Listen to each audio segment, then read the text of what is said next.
That's all. Coming soon to this theater.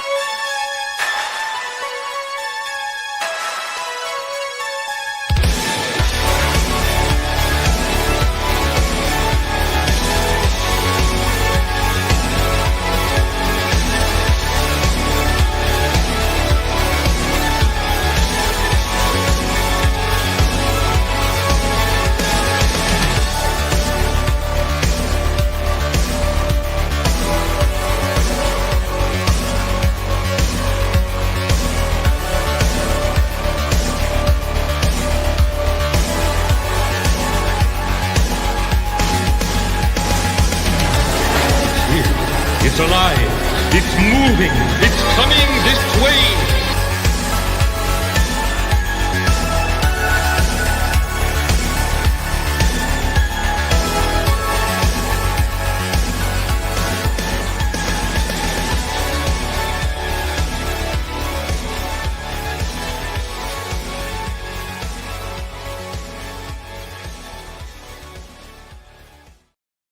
Hey everybody, what's going on? It's Brian. It's the Horror Movie Club. Welcome. Tonight we are talking about Roman Polanski's 1971 adaptation of William Shakespeare's Macbeth. Now, I know what you're thinking. Shakespeare? Like on a horror show? Well, if you've never seen this movie, trust me, if you're a horror fan, you need to see it because this version of Macbeth is a balls-out fucking horror movie. It's made in 71, like I said, and it's directed by Roman Polanski. Okay, problematic figure for sure. I'm one of those guys that likes to separate the art from the artist. So if you want to get into a discussion about Roman Polanski and why he probably belongs in prison, that's a separate discussion. We're talking about this movie tonight, and it's an absolute banger. Polanski isn't often thought of as a horror director, which is interesting because he's made about 5 horror movies. You've got his first one was Repulsion with Catherine Deneuve. Then he did The Tenant, which starred himself, Rosemary's Baby, the Fearless Vampire Killers, and I think there might be another one in there. The Ninth Gate. And so this makes, 7 movies, 7 horror films on his list. So, enough to make him one of the great horror directors. As for Macbeth, always one of my favorite Shakespeare plays. I was an English lit major in college, so I studied Shakespeare because, I wanted to be a writer. And I had read the autobiography of Akira Kurosawa, one of the great directors. And I took his advice seriously. He said, if you want to be a great writer, study the classics. He was like, read your Shakespeare, read your Dickens, read all that shit. So I did. And I think it gave me a pretty good foundation. Problem with Shakespeare is that a lot of people think that Shakespeare is stuffy and old, and they don't understand the language, and I understand that can be a little bit of a barrier. People often mistakenly call the English that's in Shakespeare Old English. It's not. It's what you would call Old Modern English. Most people, start out by studying Shakespeare, by reading the plays. And there's a problem there. And that's one of the reasons why a lot of people get turned off by Shakespeare. Shakespeare is not meant to be read. Shakespeare is meant to be seen. And if you're not watching Shakespeare and you're just reading it off the page, it can come off a little dry. But you also, if you're studying it seriously, you need to read it off the page because of the annotations and everything, just so you can understand what the fuck they're saying.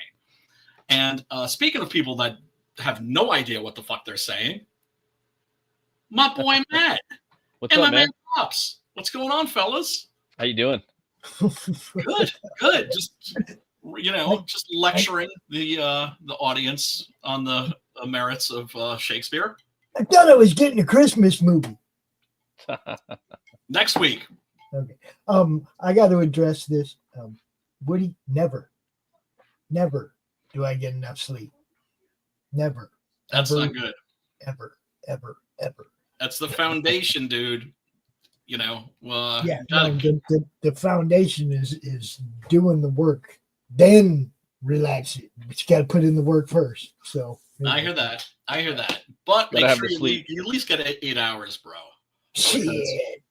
Dude, when I was taking care of my sick mom, it was like 4 hours. You know, I was lucky if I got 4 hours, and that was just fucking hell, man. That fucking I ruined my couldn't health. get 8 hours of sleep if I slept 4 times a day. No, you can. I still wouldn't get You 8 get cat naps. Cat naps will save your ass in a pinch. Yeah. What he says, he's more of a Greek She's- Polanski kind of guy. More of a Greek Polanski kind of guy. Well, what the hell does that even mean? You got to explain yourself there. Maybe because I'm like, look, I'm not the brightest bulb in the batch, if you know what I'm saying. So that shit goes right over my head. I learned about Shakespeare in junior high school from a hot, fresh new college teacher. Oh yeah. I was gonna say the reason most people hate Shakespeare is because they had shitty teachers in high school that made that shit dry, that made that shit boring, skipped over all the fucking sexual shit, and there's a lot of it, right? Remember, Shakespeare was a guy who was playing to every part of the house. That is to say, he was playing to the rich people up in the balconies, but he also was trying to entertain the people in the pit. That is to say, not like the mosh pit, right?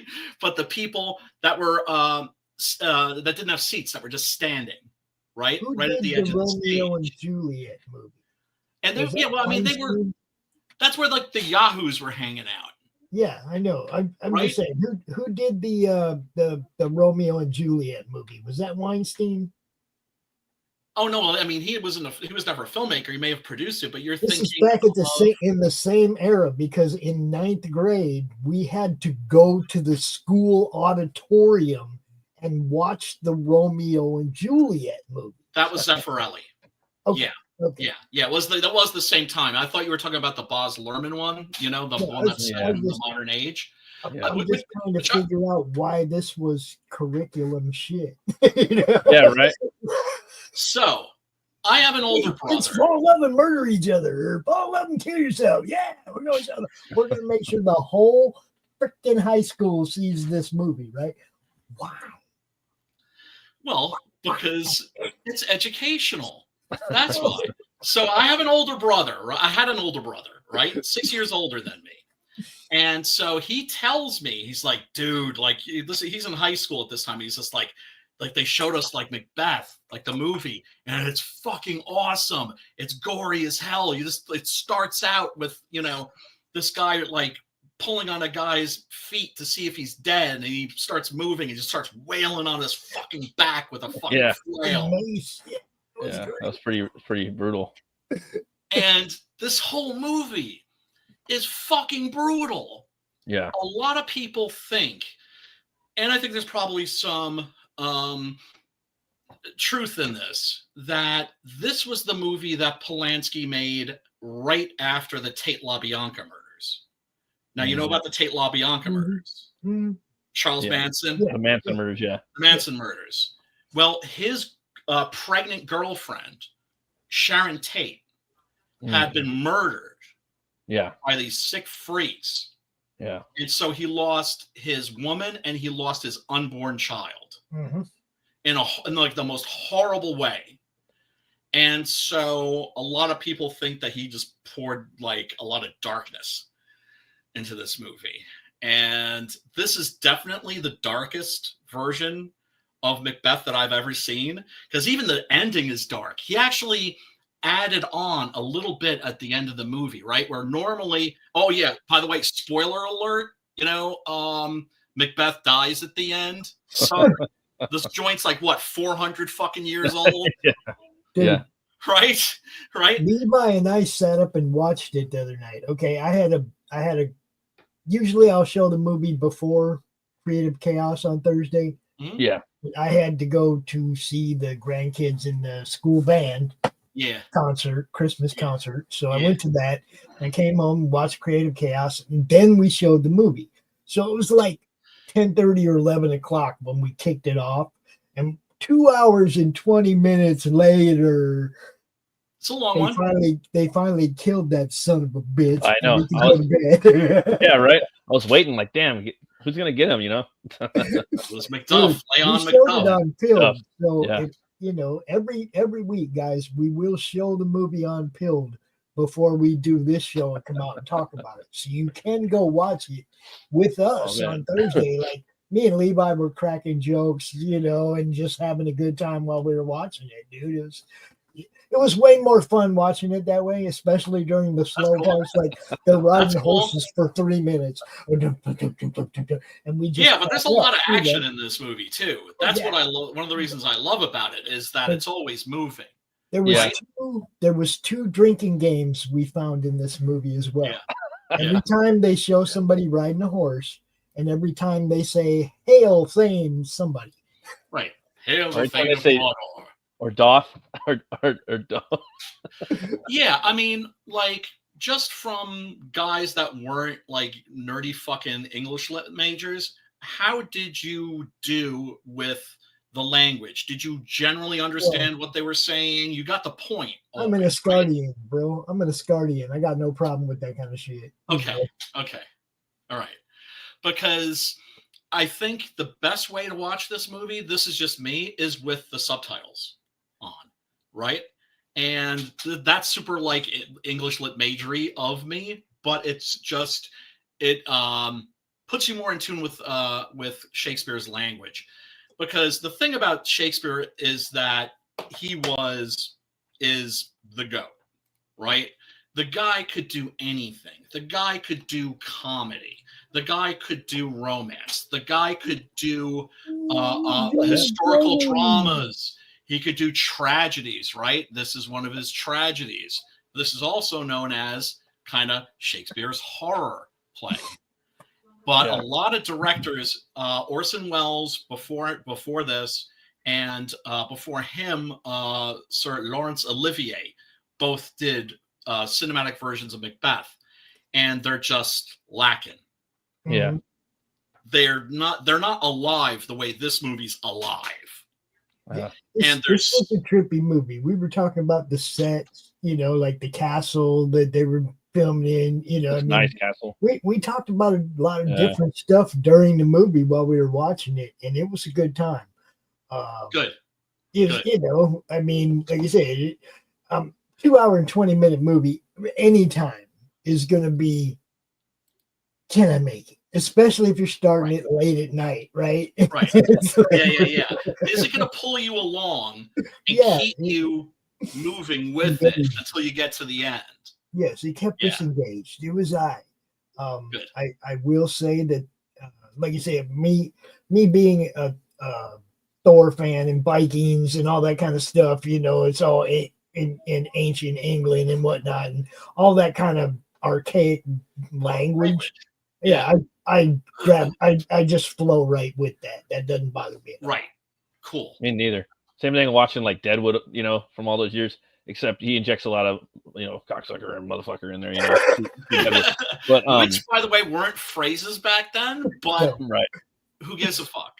Yeah. No, he uses a lot of like, you're gonna throw that word in there, Shakespeare, And it's funny too about Shakespeare too, is because a lot of people thought he was just the figurehead. You know what I mean? He wasn't the, there was an Anonymous. You ever seen that movie Anonymous with Rhys Ifans, where he's writing everything and then Shakespeare's the figurehead, No. He's a plagiarist, But it's everybody's a plagiarist. You know what I mean? Like Hamlet is Hamlet.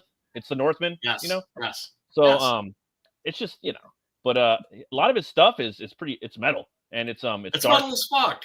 And what I like about Hamlet is that Macbeth is that it's in Scotland, and I really like, we were talking about Scotland yesterday with Rob Roy and the Highlands and Highlander, and Braveheart, it's really a majestic place, and it's a good story like from that time period. But with the fight scene at the end of the movie, well, I don't know, we'll talk about that. Oh man, we're gonna get into that fight scene, because that fight scene at the end of this movie, Macbeth versus Macduff, is spectacular. Yeah, it's a good fight. Like, Ghost I mean, Pepper you've over on never. Pilled. Ghost Pepper over on Pilled said, "Is this the scary show?" Yes. Yes, it is. Yeah, it is. Yeah. Yeah, it is. It's But the you know, yeah. I mean, look, I always say that horror is the vodka of genres, right? Mm. That is to Right. say, it mixes with everything. It mixes Yeah. with comedy. It mixes with drama. It mixes with religion, with high fantasy. Really works great with high fantasy. You know, there's that new movie out, You're a Monster. It mixes with romantic comedy too. Kind of like Right? metal. Yes. Yeah. Yes. Hell yeah. I like metal. Yeah. And that's the thing, is a lot of people don't want to believe that Shakespeare wrote all this stuff because it's so vast, and the general quality is so fucking high, and the way he was just ding ding, just nimbly jumping from fucking genre to genre, they can't comprehend that this can't possibly have been one dude. Guess what? Guys like him come around, like Da Vinci, right? Every now and then, it's like 1 in a billion, but there's always that guy. Yeah. And kind of tuned in. Yeah, and he was that guy. And so much of what we say in our daily lives, so much of what we read and what we see on TV and in movies, all comes back to Shakespeare. I mean, he's everywhere. He changed our language. He really did. And even that there's line so that the many witches say. phrases. Yeah, like double, like that line from the witches, like double, toil and trouble. Toil and trouble. They use that in a lot of stuff, you know. Fire burn and water bubble. Yeah. The witches. We're gonna get into witches, but yeah, that was just my way of saying. That's what I'm talking about. That's why he's the MVP. That's why he's the GOAT. The GOAT. Yes. So Shakespeare was the GOAT. Shakespeare was the GOAT. And the thing is, it's like if you're a horror guy and you're just like, Shakespeare, oh man, I don't want to fuck with that. I'm telling you, you are going to love this movie because it is brutal and metal as fuck. It's got witches in it. It's got ghosts. It's got fucking buckets of gore. It's just a nasty, grim, mean-spirited, bleak horror film.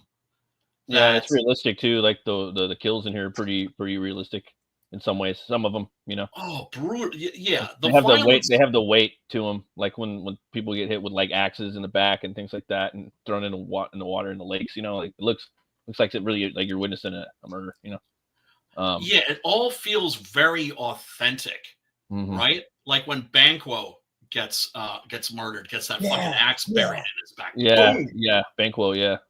And dude, the king, come on. Yeah, it was a stick him. Oh yeah. Yeah. What's up, Joe? Hey, it's that time of year, brother. What can I tell you? It's that time of year. Come December, I take the other hat off and I put that Santa hat. It's just right. Rock and roll, Matt. Matt's getting himself a beverage. Another thing interesting about this movie is that here is John Finch, excellent actor. This is one of his first leading roles. Usually Macbeth is cast older, so is Lady Macbeth, but Polanski wanted to cast young. He actually met this guy on an airplane. The other thing, Hugh Hefner has credits in this. You see the Playboy jacket right there. He was listed as the executive producer or something, right? Yes. This was produced by Hef because there was a moment when Hugh Hefner wanted to break into cinema. He had tried to break into television, right? He had a TV show briefly that had Lenny Bruce on it, right? So it was like cutting edge, edgy, very modern, but it didn't work out. And so he was like, okay, well, maybe I'll get into like making movies. And this was the first movie that he produced. And I don't know if he made any others, but it didn't pan out. And Hefner? actually, Hef. Because he produced this. We're just saying.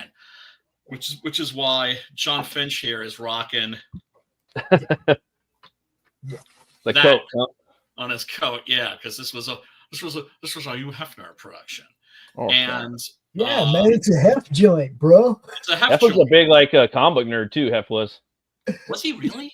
He was really into like Mad Magazine and stuff too. Yeah. No shit, I didn't know. Yeah. That. Yeah. Fucking Hef into that shit.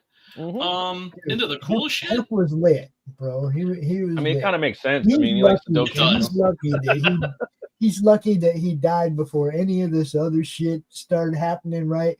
Because man, the grotto, had to Yeah. be one of the Grotto, nastiest man. places on Earth. That was like Noah's Ark, A dude. petri That was like dish, that. man. That was like that chick, from like a couple days ago or a week ago. You know what I mean? Those 100 Yeah. dudes. It was like Noah's Ark, Yeah. Gnarly. But I think he was friends with Stan Lee. I think, dude, if I'm not mistaken. Oh, yeah. No yeah. shit. I mean, those and like then they had like the cartoon articles in there. Right, Mhm. right. Comic Yeah. Woodham, by the way, thanks for tuning in. Everybody who's tuned in, thank you so much. Spank that like button and hit the subscribe if it's not a bother. Yeah, you have to loved iambic pentameter. Yeah. I don't think so. He was like trying to break into the movie making business. He was a cultured guy though, and he was very aware and tuned into what was cool, genuinely cool, and what was hip, genuinely hip at the time. Like I said, I think his first guest on his Playboy TV show was Lenny Bruce. Who was then don't know who Church Lenny of is. Femininity, and ended up. I'm just gonna overdosing say, on heroin. if you don't know who Lenny is, go look up who Lenny is. 'Cause Lenny was one of the first cutting edge comedians, Yes. like seriously cutting edge comedians. Yep. And Filthy, right? Yeah.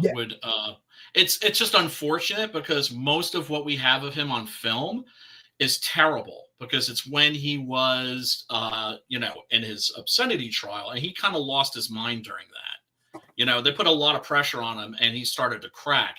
And so he would show up live at like whatever club he was playing, and he would just read from the transcripts.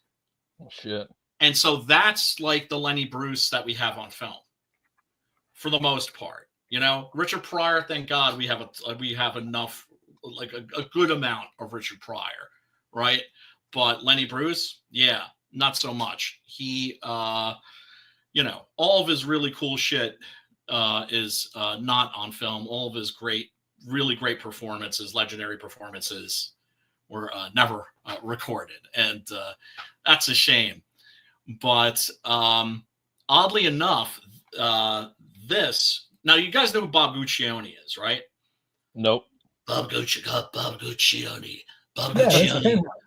He was the publisher of Penthouse. Yeah. Yeah, if I've And seen him, I probably know who he is.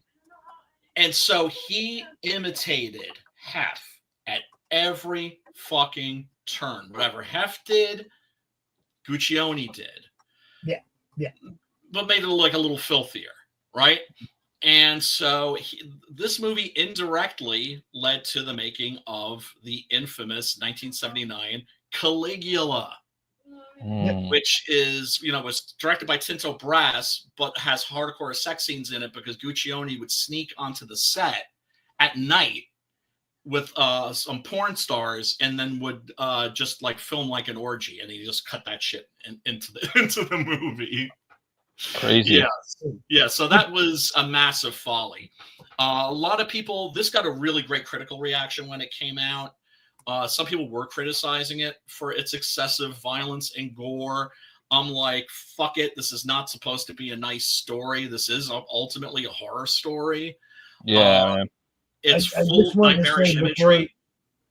before you move away from Bob, the Penthouse letters were better than Playboy letters. I just want to say that.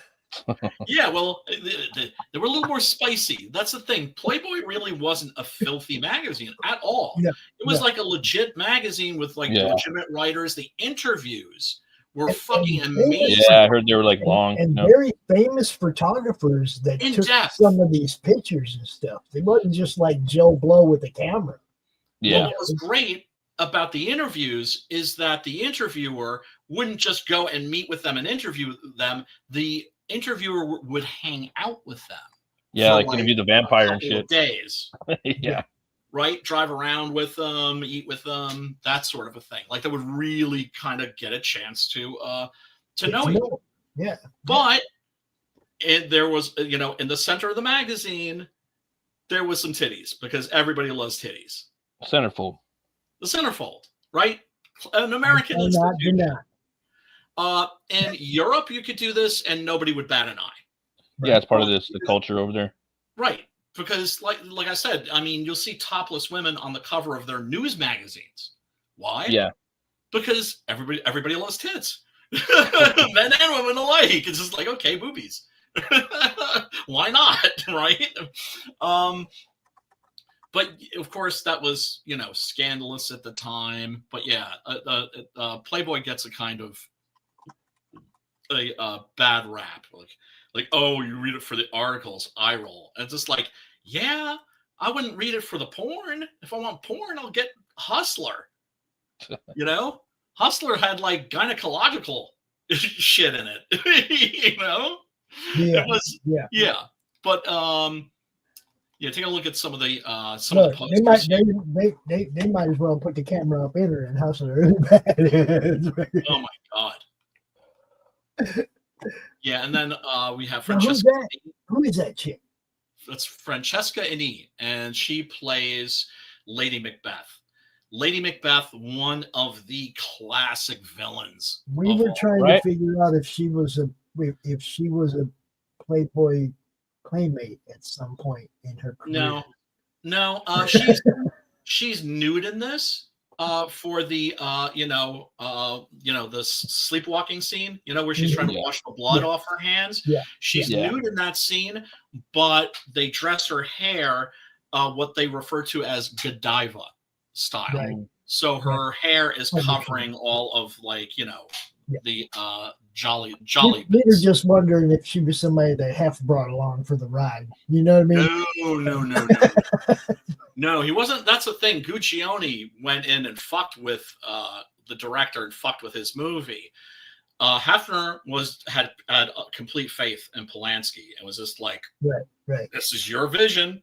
This is one of the things about when we watch it on Thursday and you're not here. We don't really know all the facts behind the scenes like you do, and we're just cracking on the movie, Right, I wonder if Pep brought this girl along.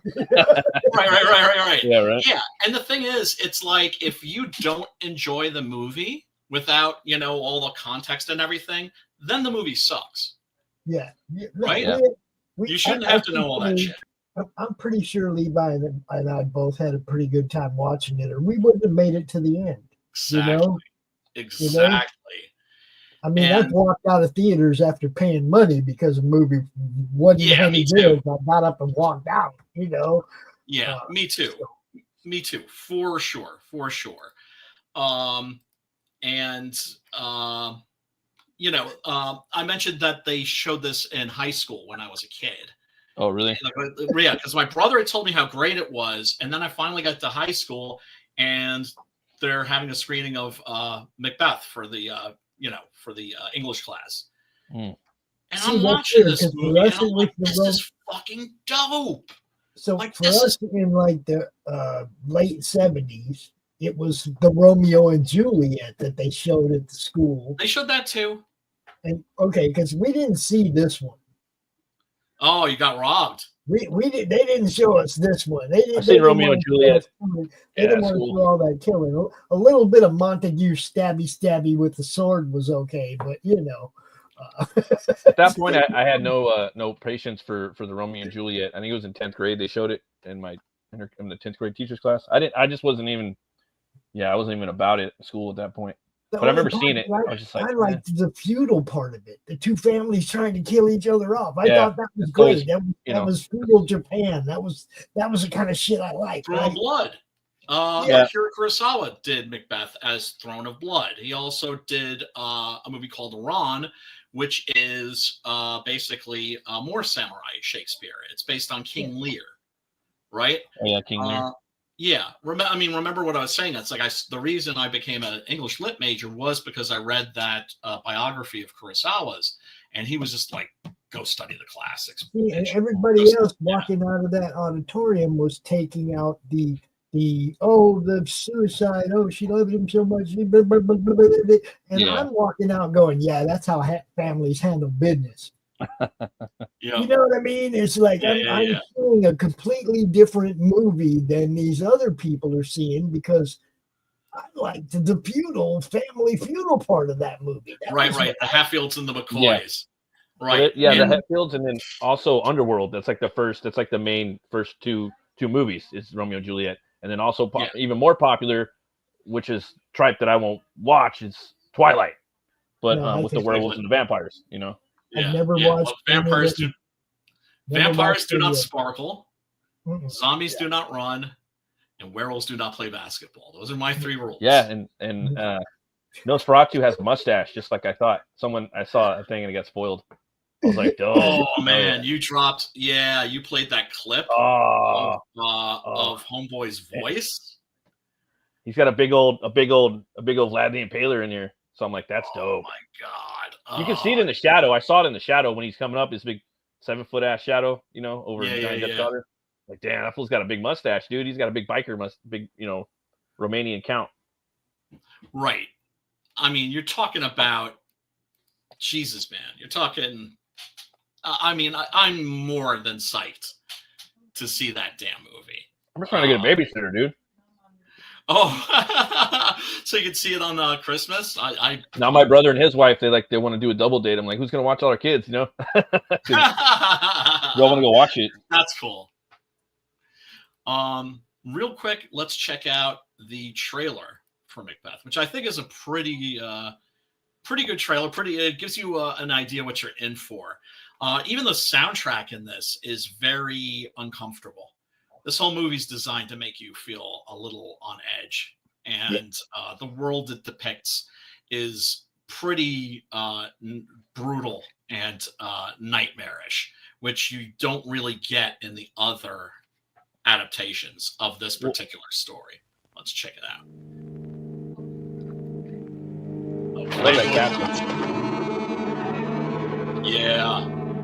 Yeah, and this was shot in Ireland. Really? Yeah. My name's Macbeth.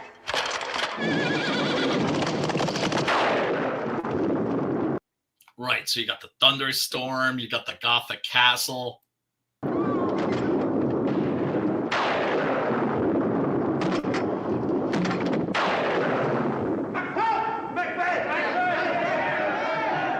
Stars hide your fires, but not light see my black and deep desires.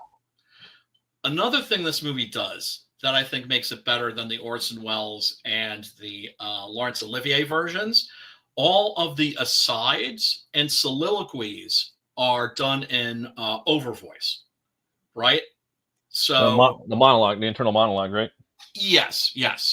Because, of course, on stage, the actor has to read the internal monologue out to the audience, and presumably the other characters don't hear them as they're saying this. It's just a conceit. It's one of those things you have to, use your imagination. This, of course, you're just hearing the way it's done here, you're just hearing his thoughts. Look like the innocent flower, but be the serpent under it. Lady Macbeth, not an innocent flower by any stretch of the imagination. Right. Yeah. Because that's the thing that's fucked up, is Macbeth at a certain point, he's ready to turn back on his a plot to kill Duncan, the king, right? Because he felt slighted, because somebody else got what he felt rightfully belonged to him. And so there was that spark of resentment, and that's where the murder plot came from. But he was ready to back off, and she just came in full throttle, was like, nah, motherfucker, you're going to do this. Leave all the rest to me. Yeah, no backing out now, you little bitch. Yeah. Like, you're gonna do this for us.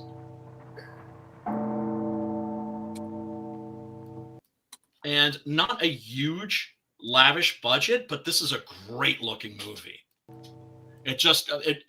out of all of the movies set in the Dark Ages, this one just, I don't know, has a look and a feel to it that's unique.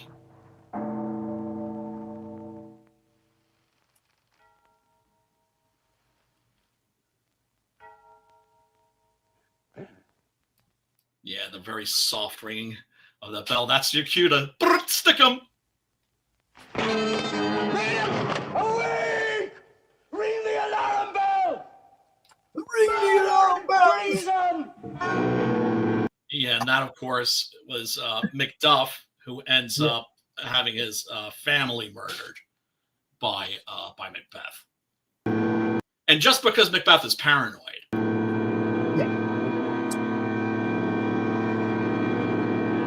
Hail Macbeth! Hail Macbeth! Hail King of Scotland!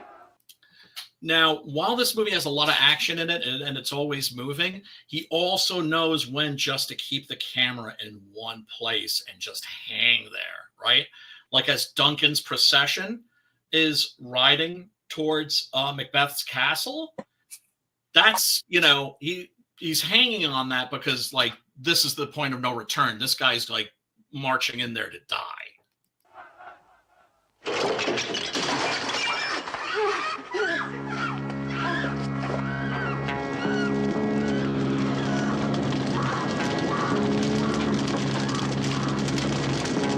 Macbeth does murder sleep. Yeah, there's the scene I was talking about, right, where she's sleepwalking. And she just rats everything out in her sleep too. It's great. Yeah, sure does. Sure does. That's the, you know, because that's the question is, you know, tragedy is supposed to be by definition like the fall of a great man, right? And often Macbeth is given a lot of slack, and most of the blame is kind of like directed towards her. What I love about this movie is that it really focuses on that it's really about envy, right? Like, this motherfucker has something that rightfully belongs to me, and I'm going to take it. Macbeth shall sleep no more. All hail Macbeth. And then we got the fucking witches, man. We're definitely going to take a look at them because they are fucking creepy and spooky as fuck. All hail Macbeth. Yeah, and here's the scene where he goes into, like, he goes to find the Weird Sisters, as they're called, and walks into, like, a full-on, like, witches' Sabbath. All hail Macbeth.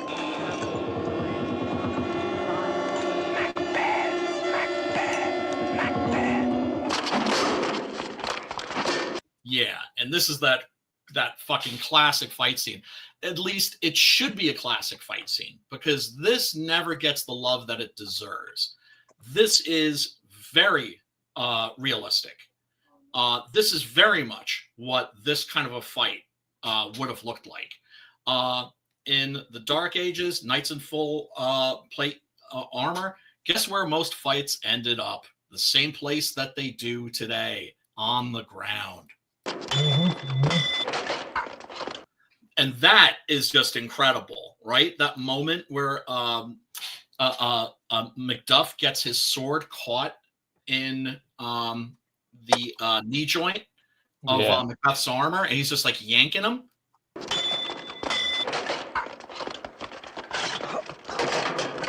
So it's not like a samurai movie. It's not like a kung fu movie where everything is fluid and beautiful. This is just two motherfuckers trying to murder each other. But the choreography in here is insane. It's insane. Incredible. Insane. Like all the little stuff they bump into, all the little spears and, you know, poles. I don't know. Like there's a lot. And the work that he does with the daggers, you know, and all the little spots. And it really makes you think like about how they fought during these times with the armor on, you know, because there's not too many movies that are like this. Like, again, like you said, that had fight scenes with swords hitting the armor like that, you know, where it just kind of smacks it around and like kind of cuts into it, depending on who got the bomb armor from Austria, you know, who got the good steel. You know what I mean? Yup. But also the way that the armor is used, right? Yeah. It's like Macduff can walk into this blow here because he knows that his breastplate is going to deflect it. Yeah. And you just don't see movies like they don't choreograph. I've never seen a movie with knights choreograph a fight scene like this in my life. This is only like where they're doing what that. And it's like, damn, they need to start doing more movies like this. You know, like there's I like agree. Nightfall that comes on TV. You know, Kingdom of Heaven. There's just Excalibur. I mean, there's a lot, but there's not that many, and the fight scenes like There this. really isn't. Again, I haven't really seen anything like that. And the way he's pulling out the daggers again, like hit him in the chin, like that guy in the beginning, and when he gets that little like decap at the end. I like the way that they put his head in different spots. That's the actual actor's head. Like they'll drill a hole in the set and they'll put it up underneath the concrete. They'll put his head on the side of the horse while the horse is riding. Right. So and as they're riding by, like you get his point of view. Yeah. Right. It's as if he's still seeing this. Right. All of the people pointing and laughing and mocking his severed head. Yeah.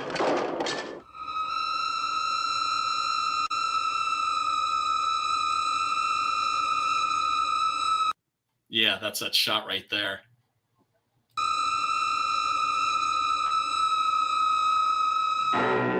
Yeah, most fights ended up on the ground.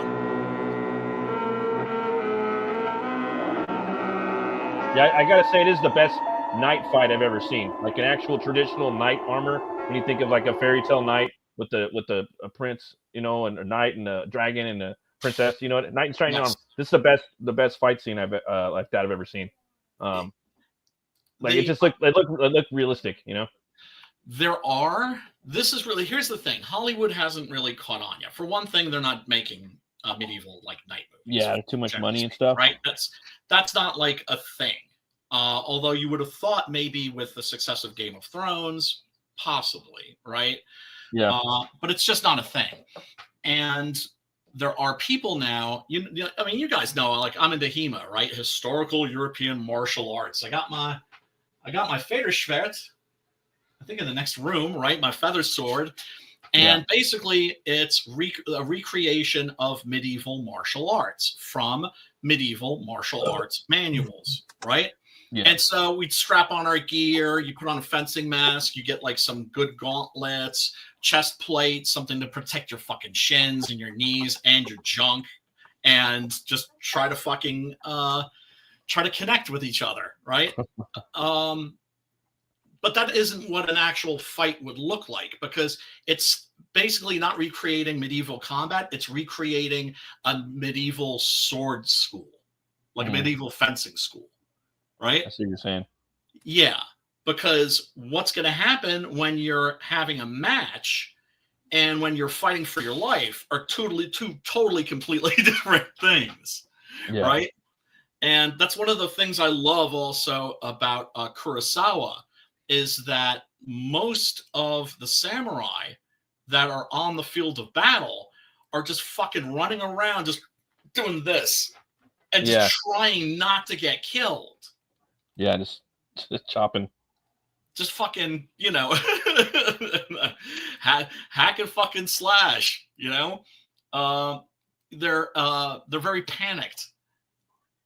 It's, you know, there's you can imagine that that would be a situation that would be I don't know, less than ideal. Right. Being on a fucking battlefield. What's great too is in the opening credits, you get the scene of the witches, right, on the beach, and then the battle happens on the beach, and you don't see the battle, you hear the battle. Yeah. What Kurosawa would do is he wouldn't show the battle, he would show the aftermath of the battle. Yeah. Right? Because most of the battles, most of the fights and stuff in Shakespeare, a lot of that shit takes place off stage. Right? For instance, you know, like Leon Macduff, that's like the last line in the play. Right? Everything from that point, right, is and you notice also, you know, there's that little ending that Polanski added that's not in the play. That's basically also reinforcing that this is a horror film, in that the evil's going to go on, because in the play, the way that the play ends is that it's you know, the bad guy has been done in, and order is restored, and everything's going to be okay now. And the message of the horror film is it's not going to be okay. In reality, it's never going to be okay. It's always a Game of Thrones, Yeah, and so it ends with Duncan's, the king that's murdered by Macbeth, that guy's son searching out, looking for the weird sisters, for the witches, and you realize that was some creepy shit. Okay, the witch coven caves and shit. That was the Sabbath creepy shit.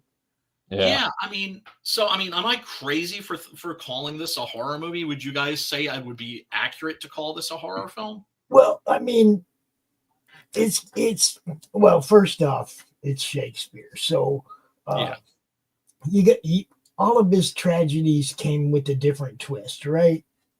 You know what I mean? This one is your, I don't know if I'd say more your freaking action and like all the stuff that he didn't do in his other movies when it came to, like you said, whacking a dude in the back 10 times with a flail. It's like he went all out on this one. You know what I mean? Like this one story is like where Shakespeare just went, I don't care. You're going to get it all on this. You're going to get it all. You're going to get it all. A dude digging through another dude's intestines and shit. You're going to get it all in this. One of the things that's pretty fun, I always thought was pretty funny. I don't know if this is confirmed, but I remember hearing in my Shakespeare class that sometimes they would use like actual like animal guts, which is the same thing that Lucio Fulci would do, right? Because once again, it's like people forget how bloody Shakespeare is, Dude, or at least can be. Yeah. And to me, it's like when I'm defining if I'm trying to like peg what the genre is of a particular movie, I always go by tone, right? Like Alien, is it science fiction or is it horror? Of course, it's both. But what is it really? It's horror. Because it's designed to fuck you up. It's designed to terrify you. It's designed to scare the shit out of you. What was the first real action adventure movie? Oh, God. That's tough to say. The Great Bank Robbery. No, I'm sorry, the Great Train Robbery. Yeah. And what year was that? Oh my God, 1912. I think. Oh no, what? Yeah, it's a silent movie. Yeah. Okay, I'm talking about something people would understand and have seen. They used. What was the one that coined the genre? Oh, I couldn't say. It was a popular genre in the silent era. Because this one was that's like where it started. This kind of to me was an action adventure movie with just a lot of gore to it. I mean, interesting. It wasn't a like jump scare. It wasn't a like, oh, I'm scared of what's going to happen, or like the creepy. That was the creepy part right there. Okay, was the creepy shit. Yeah, he walks in to like see the weird sisters, and it's a full witches' Sabbath. Yeah, full coven. It's a coven of hags, right? And you notice like fucking the crones, weird sisters. bro. There's the one young one, right? Yeah, I'm sorry. You said the crone. Yeah. Yeah, I think that this is definitely a horror movie. But like the rest of the movie, to me, like the rest of the movie is Vikings or anything else. It's dudes out there hacking away at each other and shit, right? I mean, you can look at it that that way too. Yeah, but I'm talking about the tone of Levi. He was watching with me. I'm telling you that right there. This is the part where we both went. Ooh. You have this part, and then like the trip after this. And then the part that he sees the I forgot the name of the guy that took the axe to the back, but that's a whole he keeps decomposing as he's talking to him. As they keep flashing over to him, he's decomposing. He's haunting him. He might be a schizophrenic. It might be the witches. It might be some dark magic in here. So you have dark magic. What if you have schizophrenia? Or you have cerebral horror. You have dark horror. Questionable. This is magic, man. Dark magic. But again, witchcraft. There's those two. Then you have this like the straight up slasher gore. You have So definitely it's a horror movie, but it also tiptoes into different genres as well. Yeah, that's what I mean. The thing you have to remember is Shakespeare wrote this long before there was ever such a thing as a horror movie. Yes. You Yes. know? I mean, Yes. And there before was there were no movies. genre. For him, this is like kind of like the way we live, him in that era, right? This is kind of the kind of shit we deal with, right? I mean, He's like, this was last year. This was a Tuesday. Yeah, this is current events for him. You see what I'm saying? It's like, Oh yeah, it's trippy, man. You know? It's like I said, he could like dance around different genres, and like I said, there have been non-horror. This is the only version of Macbeth where I could just actually say, yeah, that's a fucking horror movie. And it was a genius move on Polanski's part, a genius move to basically direct this as a fucking horror movie because it has all the fucking elements. And when he's having, I think it's Polanski's darkest doing Shakespeare's darkest. Yes. You know what I mean? And yeah, you're gonna get a fucking Vikings fucking horror movie. You know? When he and this is an interesting detail too. This is like very easy to miss. The ghosts. When the assassins say, yeah, first he sees like they're asking him to sit, and somebody's sitting there, and of course it's Banquo who's just been murdered.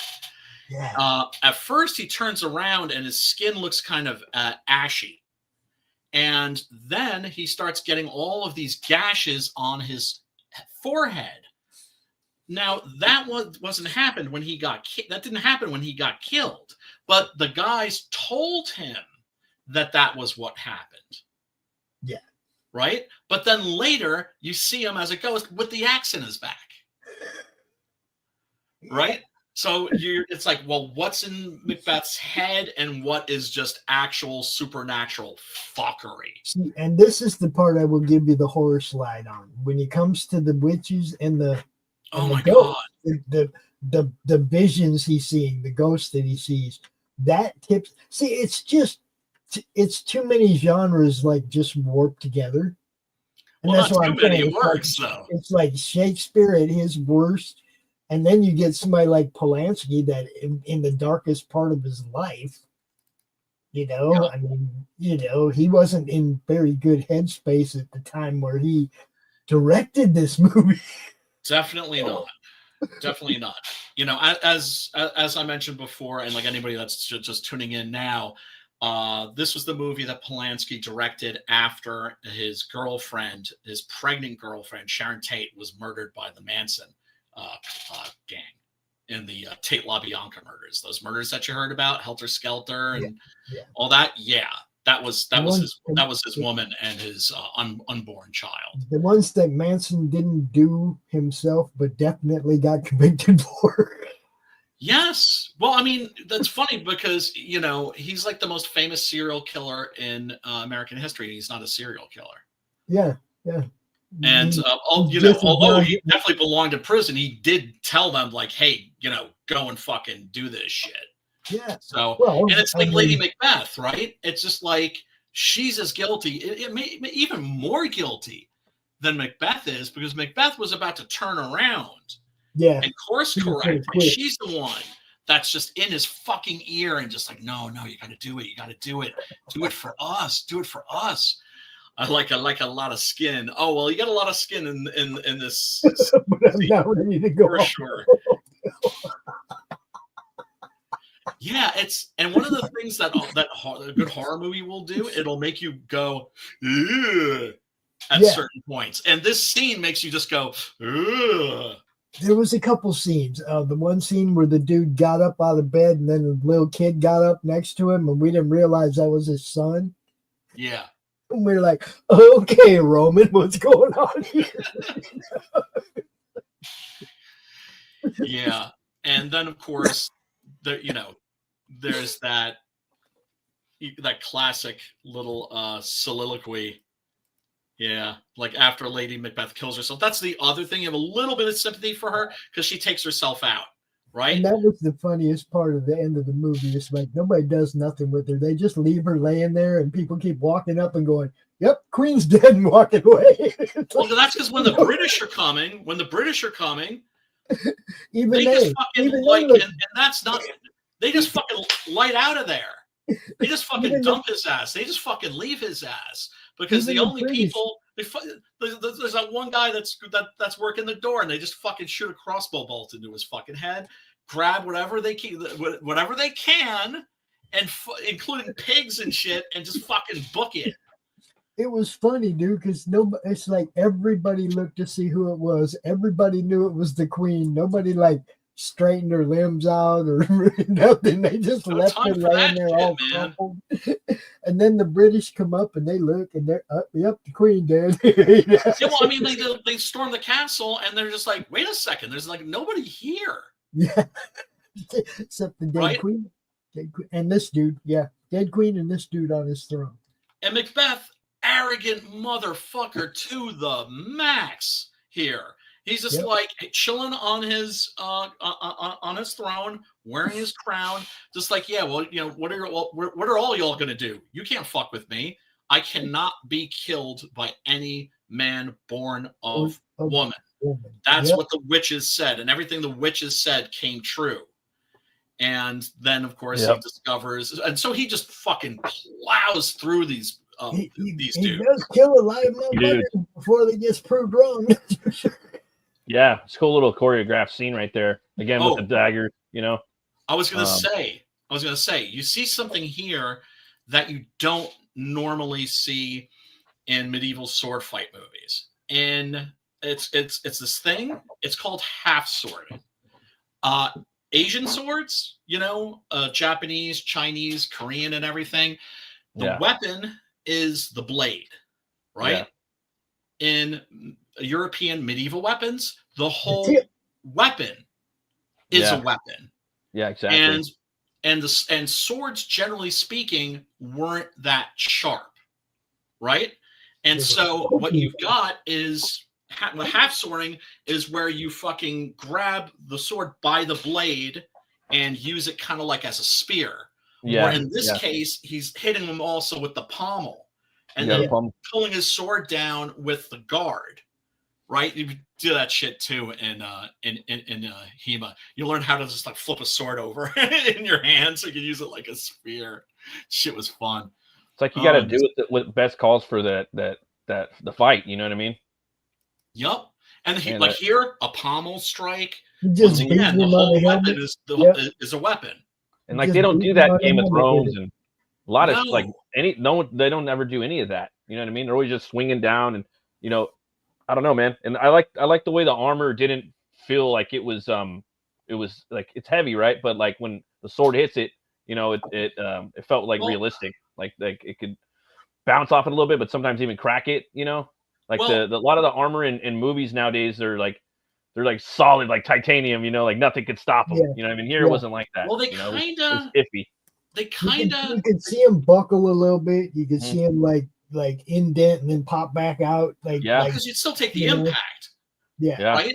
And the armor in this, like the armor in Excalibur, it's made out of aluminum. Yeah. First of all, because it's light. Second, because you know you're not going to have to actually fight with it, right? It's a lot easier on the actors. But I've never worn full plate mail before. But people who have tell me that once you're in it, you're very mobile. That it's well made, extra weight, but it's evenly distributed. If it's well made and well fitted, yes, you can move around very well in it. Yeah. There's like I mentioned HEMA before. There's certain I'm trying to remember the name of the channels. But there are channels where you have these guys in Poland and Czechoslovakia, and they're HEMA cats. And what they're doing is they're doing fight scenes, not actual movies, but they're doing shorts where you'll see like a completely authentic, like all the moves are authentic, right? And it looks amazing. And it's their way of trying to tell Hollywood, like, look, like you can. This is what it's supposed to look like. Yeah. And so, like for instance. One thing you know that always drives me crazy, and you see this a lot in modern movies, is all the fucking spinning. They're always spinning with their damn swords, right? Oh yeah. Spinning is a lame. good way of Get basically stabbed in the telling back. your enemies, Yeah. shank me in the back, Stab motherfucker, me in In the my back. side. real quick. Or in the side, you know. or in the side. That was one Right. of the first things I was taught. A spinning back fist, a spinning back kick, stuff like that. They're pretty in the movies, but they're a Look good awesome. way to get hit in the back of the head. Yeah, absolutely. Or in the ear or something. And the thing is, I'm not saying that sword combat in movies has to be realistic. Movies aren't meant to be realistic, but they could make them more authentic, and it would just look cool. Yeah, That's what I'm saying. exactly. The Our thing problem. is that they do still too much CGI. Like you don't see this. dude. No, You don't see they don't make this movies like this anymore. movie. No, you don't see this anymore. So they don't have to choreograph it. Somebody has to just storyboard it out for them. Shadiversity. You know, I mean, Yeah. Shadowversity, he's a guy that's into HEMA and historical martial arts. I think that's why I don't love movies like I used to, because you don't know what's real and what's fake. Nobody's really, it just doesn't have the feel that it used to have. Yep. You know? There it is. There it is. Let me show another little clip from this, and then of course we're gonna have to do the week of horror too. Nice. Because there's shit going on, man. There's shit Is going there a on. week in horror? Is there? I didn't There's a know. lot of trailers out, man. Did you see trailers, man? You see the trailer for Return yet? That's one of the ones we're gonna be talking about. You bounced last night. I was watching it. Yeah. No, I missed that. Yeah, sorry having to bounce so early. I did have to boogie. My royal lord, you do not give the cheer. Sweet remembrance, sir.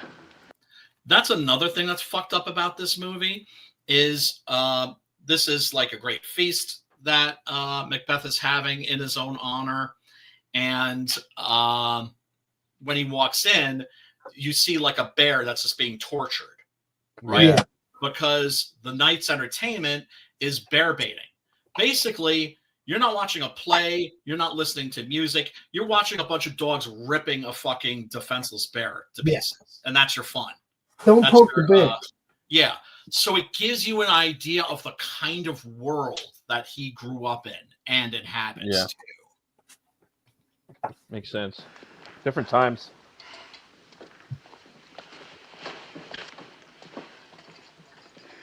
I drink to the general joy of the whole table, and to our dear friend Banquo, whom we miss. This motherfucker, he says this after putting Just out killed a her. fucking hit. Yeah. And by the way, Macbeth has been done in a number of different genres, and it's been done as a gangster movie with John Turturro. Would he were here. Banquo! Now, good digestion, wait on appetite, and health on both. May it please your highness sit. Yeah, Woodham. This is definitely a movie worth checking out. The link is below in the description. You can click on it. On that, it'll take you to a free, unedited version of the movie. I always like to pick. We'll do movies that are better known sometimes, but I also like to do movies like this that people are generally sleeping on and should know about if they're horror fans. Please it your highness to grace us with your royal company. The table's full. Here is the place reserved, sir. Where? Here, my good lord.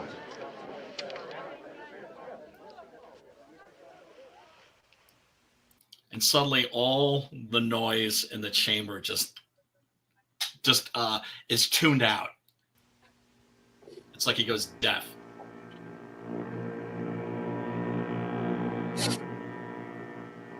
I swore I just killed that son of a bitch.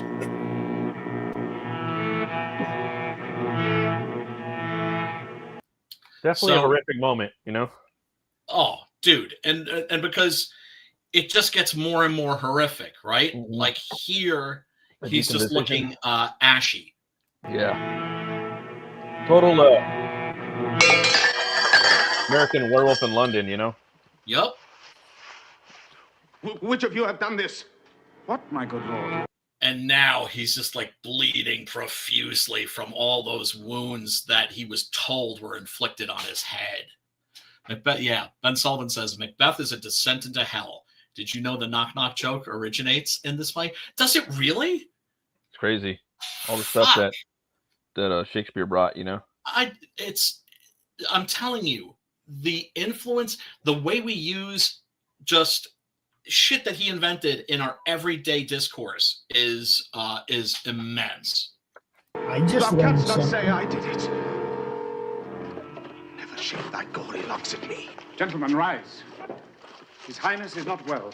Sit, worthy friends. Yeah, so Lady Macbeth decides that she's going to step in and be like, oh, yeah, he has these spells. This is something that used to afflict him since childhood. So, you know, try to cut him some slack. Try not to pay too much attention to the fact that Homeboy is like freaking out and losing his mind. My lord is often thus and hath been from his youth. Pray you keep seat. The pit is momentary. Oh, the porter's lines. Ah, yes. Because yeah, the porter, he's like one of the God, you see, Shakespeare would always have these comic relief characters. Remember the old man, right? Yeah. That's answering the door and he's like pissing in a corner first. Yeah. Right? He would, because he knew the shit was dark. So he's just like, I got to put like at least a little moment of fucking levity. That's what the clowns were for. The clown being it could be like the gravediggers in Hamlet. He has them in almost all of his plays, but especially the tragedies. Yeah, upon a thought he will again be well. Are you a man? Aye, and a bold one that dare look on that which might appall the devil. Oh, proper stuff. This is the very painting of your fear. This is the air-drawn dagger which you said led you to Duncan. Yeah, the air-drawn dagger, right? Is this a dagger I see before me? That scene's done really well, too, where he tries to grab it, but it's not made out of anything solid. And then, of course, he follows it to Duncan's chamber and shanks him to death. Shame itself. Why do you make such faces? When all's done, you look but on a stool. Prithee, see there. Behold! Look, how say you? Avaunt to quit my sight!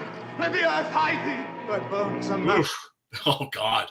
Now it looks Creepy, like huh? smoke or mist is coming off him. Yeah.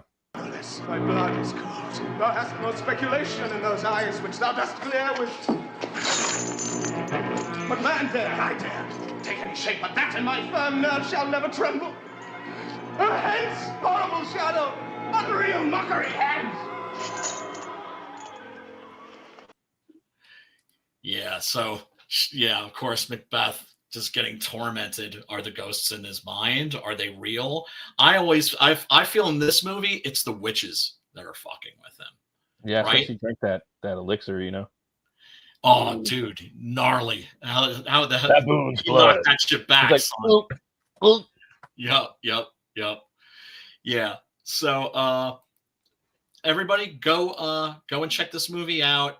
If you think, Shakespeare is boring or dry or anything like that, trust me, this isn't, your high school English teacher's Shakespeare. This is metal Shakespeare. This is horror Shakespeare. And there's also a lot of good comedy in it. Yeah, well, I mean, you do get the like I said, the the comic relief. Yeah, like I said, he always has them in his tragedies. It's like one of the things. You, Levi and I both had moments of total giggling our ass off during this movie. So. Well, it's interesting because, like, once again, it's just like, the reason I studied Shakespeare was because I wanted to study, like, the great writers, get a good foundation and all that stuff. Yeah. So then you start seeing it in other things. Like, for instance, the Berserk, the comic, right? Which is fucking amazing. When Kitamura introduced Puck, the little elf, I was like, what's he doing here? Because that's a pretty whimsical character. But then he introduces Isidro, the little boy. That's also kind of a comic relief. And you realize he's doing a Shakespeare. He realizes, oh man, this shit is just too dark, right? Because if you make shit too dark to a point, you can make it dark to a point where it's just not watchable, right? Yeah. Woody just gave us the ultimate compliment. He said our show is better than a Disney Star Wars show. Yeah, well, that's it's setting the bar pretty low there, Woody. I'm just saying. That's setting the bar pretty low. Pretty fucking low. So the way they crumpled the queen on the ground. Yeah, we were giggling about a bunch of shit in this movie. We were. I ain't gonna lie. Yeah, no, I'm glad you guys enjoyed this and didn't find it to be a chore, but found it like Matt. You liked this too, right? Yeah, I did. It was good. Hey, I was worried that Levi was gonna bail on me. I was like, man, if this movie like drags on or puts him to sleep, he's gonna bail. This movie doesn't drag though. It would pair good with like Excalibur. You know what I mean? I got the same. It was good. It was good enough that we watched. Like I said, it was like 1 o'clock in the morning or something when we got done. You know, it was like we were up pretty late watching the movie, and it was, you know. I heard about this movie. Like, there was this one, and there's another one too. That's like this. I know there are two more that are kind of in this time period, late 70s, early 80s. There's one with Rutger Hauer too that's really like underground that got slept on with Knights, you know, not Lady Hawk. And there's another one too because I've been looking for movies it's by Verhoeven. It's by Verhoeven. Yes. Fuck. Why am I just love this time period, this like late 70s, early 80s, you know, medieval knights movies, you know, or even sword and sorcery at that time period. But I have a soft spot for straight up barbarian movies too, you know, like Beastmaster. Obviously the first one, Conan the Barbarian, is my favorite movie, but also the knight stuff, you know. Yeah. This one's really good. You know, and especially as a kid, man, that was my shit. 81 to 82, we just got fucking so many. We got a big fucking boom of sword and sorcery movies. Part of that had to do with the success of Dungeons and Dragons.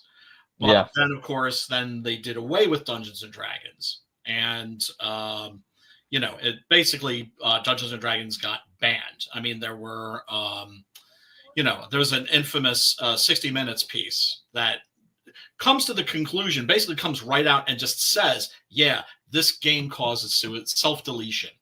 Right.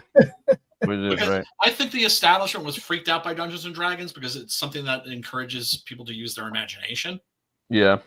Well, of course. And you don't want people doing that. They don't want people doing that. You know. Don't use your mind. You smoke your brownies. Do you really? Well, see, Levi said his brownie kicked in. Brownie kicked in, so it was good. I still have a gummy. Right? A friend of mine hooked me up with a gummy, and I just I'm you know, just need to cut a little piece off. Is there a messing with the butter with pasta? Whew. I've never had that. The compost butter with pasta? Oh my god. Oh my god. The butter with anything, bro. The butter with anything, as long as you're using it all. But also, it's just like you want the weed. It mixes with you want it with something that has fat. Yeah. Basically, it helps you absorb it, and that's a crazy thing too. Is like you just end up being high for like hours. It just hangs out. It don't affect me the way some people, you know. It's like I'll get the sleep ones. Like remember when I had surgery, it's like I made sure I had some gummies to help me sleep, right? Because I don't like pharmaceutical shit, you know. Yeah, man, fuck that. So you know, as a matter of fact, Brian, they gave me 9 of those Oxycontins. Whoa! Damn. They gave me 9 of them when I left. I still have 5. Yeah, there you go. I took them for 1 day, and that was it. It was like, nope, don't need that shit no more. Yeah, you know, no bueno. As soon as it was where I could deal with the pain, I quit taking anything for pain. You know, I got a pretty high threshold of pain, so it's like, 1 day of that shit, and it's like, okay, don't need those no more. Right. You know, see you later, bye type shit. Yeah. One thing I wanted to point out also, since we mentioned Excalibur, do you notice like there's a striking resemblance between John Finch here and Nigel Terry? Yes. King With Arthur. that regal beard and stuff, and I mean in the armor too, you know. They could be easily mistaken for each other. What movie was it? It was like a newer movie where they had armor, and it was the same person that did Excalibur. I don't know. There was some new movie where like had the same people that did Excalibur did it. I forgot which one it was. I think we're talking about it on here too. Flesh and Blood. That's the one with Rutger Hauer, by the way. Oh no, not that one. But like, there's a straight up new movie that just came out. Like and it had like the same production team as Excalibur. I'll have to look back into it, but the old Excalibur too. So. Woody, I remember that shit, but I also remember every now and then, don't know how good they have it. Every now and then that we get that nice Colombian Red Bud or some Acapulco Gold would come up. Every now and then something really nice would come up, but for the most part, that's what everybody got back in the day. Give you a headache, make you sleepy, you know, and that was it. You kind of it was Scallywag. These kids these days. You know, it's like they don't know how good they have it. Back in the day, we had this shitty weed, and we were grateful for it. Yeah, it's like now it's just it's crazy. Like Judge.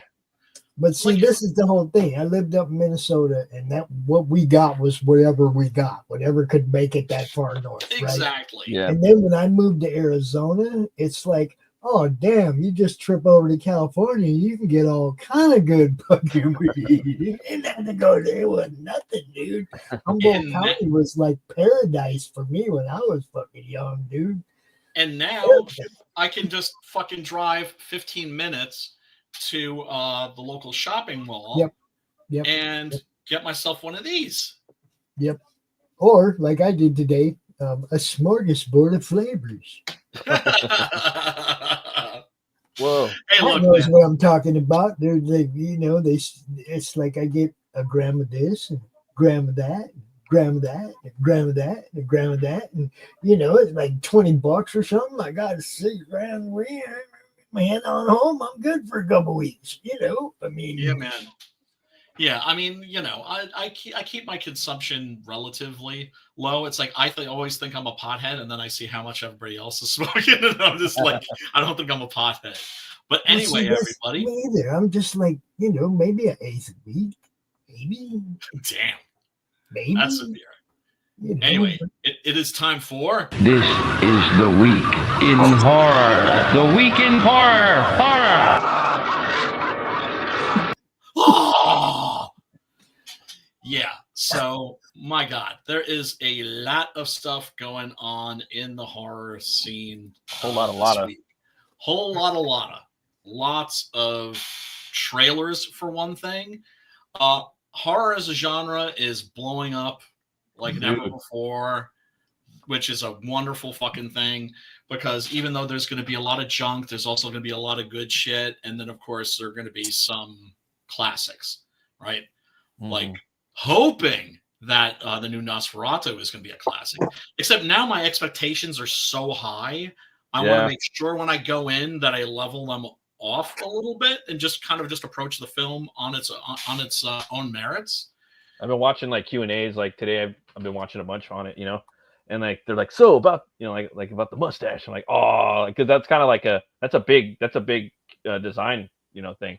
It also makes me think of the Bram Stoker's Dracula, you know, how he really got the big white mustache. Facial hair, yeah. Because that's what Dracula's supposed to look like, what noblemen had, you know, and right. Like in Jess Franco's Count Dracula, that's the perfect Dracula because it's Christopher Lee done up with the gray hair and the mustache, right? Totally. And then, of course, as the story progresses, as he's feeding more, he gets younger. Yeah. Right? He's grown old. Yeah. But grown young. I'm sorry? He's grown young, as Keanu would say. Yeah. Oh, God. Did he redeem himself or what? Because I was ready to see that guy thrown off a fucking cliff. When I saw how bad he was. Well, you know what? He was just badly miscast, right? Yeah. It's kind of not his fault. It's kind of Coppola's fault. He's just terrible in that. And now, of course, he's like the man. Yeah, he's in everything now. Everybody fucking loves him, including me. Cause this is definitely not the show to be the late on. because this is the horror movie club, and people die up in this motherfucker all the time. They do. Yeah, they do. Wanted to show real quick the trailer for a movie I watched this week that I think is good. I don't think it's great, but I do think it's good. It is Heretic, and it is I would say this is definitely in the religious horror genre, although not in the way you might be used to. And what can I say? This movie alone is worth watching just for Hugh Grant. Hugh Grant, of course, he was famous as like a leading man in the 90s, and then he got busted getting a Hummer from a prostitute. And this is while he was dating Elizabeth Hurley, who was like smoking hot. He was married, dude. Yeah. Oh, yeah. But here's the thing. The way he fucked up was in getting caught. She knew that he was naughty. Do you know what I'm saying? Yeah, she got into the relationship knowing that he was a freak like that. Yeah. Right? Yeah. And as long as people are open about that shit, whatever, right? Yeah. And it's between them. The problem is that he got busted and it basically, disgraced her. Yeah. So she had to drop him fast. And then, of course, he was no longer a romantic leading man after that. Right. Don't worry, cause when we get to Roku, we'll be bringing those metal movies and brewskis over there with us. Hell yeah. Let's check out this trailer. Let's check out this trailer because, well, what can I say? This movie is a tour de force for Hugh Grant. He's just, like I said, even if you don't like the movie, and I'm saying the movie's good, but even if you didn't like the movie, it's worth watching just for his fucking performance. Hi, good afternoon, ma'am. Are you interested in learning about our Savior, Jesus Christ? Yeah, these are like these Mormon girls. They're in Colorado. They're going door to door. One of them is an old pro. She saved 8 souls, and she's got like a neophyte with her. Do you know what town this was filmed in, Brian? Exactly. I don't know. I know it's Colorado. I'm just because I got people all over that state, man. I'm wondering what part of the mountains that happened under. It's a beautiful state. Hi, my name is Sister Barnes, and oh my gosh. And A24, of course, just keep coming with banger after banger after banger. Are you interested in learning more about the Church of Jesus Christ? Come on in. We can't come inside unless another woman is present. My wife is home. Does that count? Great. You like pie? Yeah. My wife has pie in the oven. I could tell that you are a very spiritually curious person. I think it is good to be religious, to find your faith in a doctrine you actually believe. The way he jumps around, first of all, the whole cast in this is great. These girls are great. But the way that Grant jumps around from charming to genuinely sinister is masterful. Well, our work here is done. Now, I will go and check on the pie.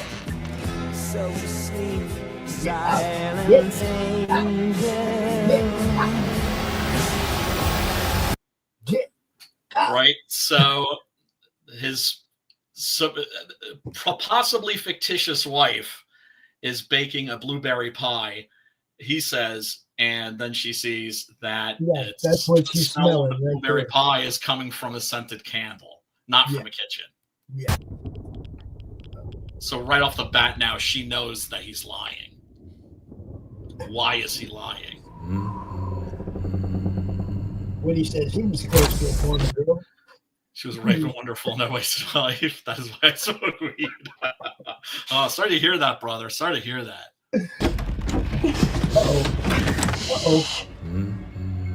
Uh-oh. Did you fit through this? You're crazy. Yeah, so then they notice that the door is locked. Yeah. And also that all the windows are too small to squirm through. Yeah.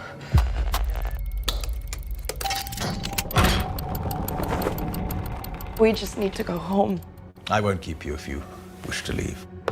But I want you to choose which door to go through based on your faith. What does this have to do with us leaving? Everything. Right. So at that point, you're left wondering, okay, he's clearly like a maniac, but is he the Jigsaw type? Because Jigsaw just wants to help you, right? That's the essence of that character. He just wants to help. I think that we're being studied. It will make your hearts beat faster. And then I start thinking, oh, maybe this is going to be like Martyrs, but not as dark, because you can't make a movie darker than Martyrs. It may even make you want to die. Do not be afraid.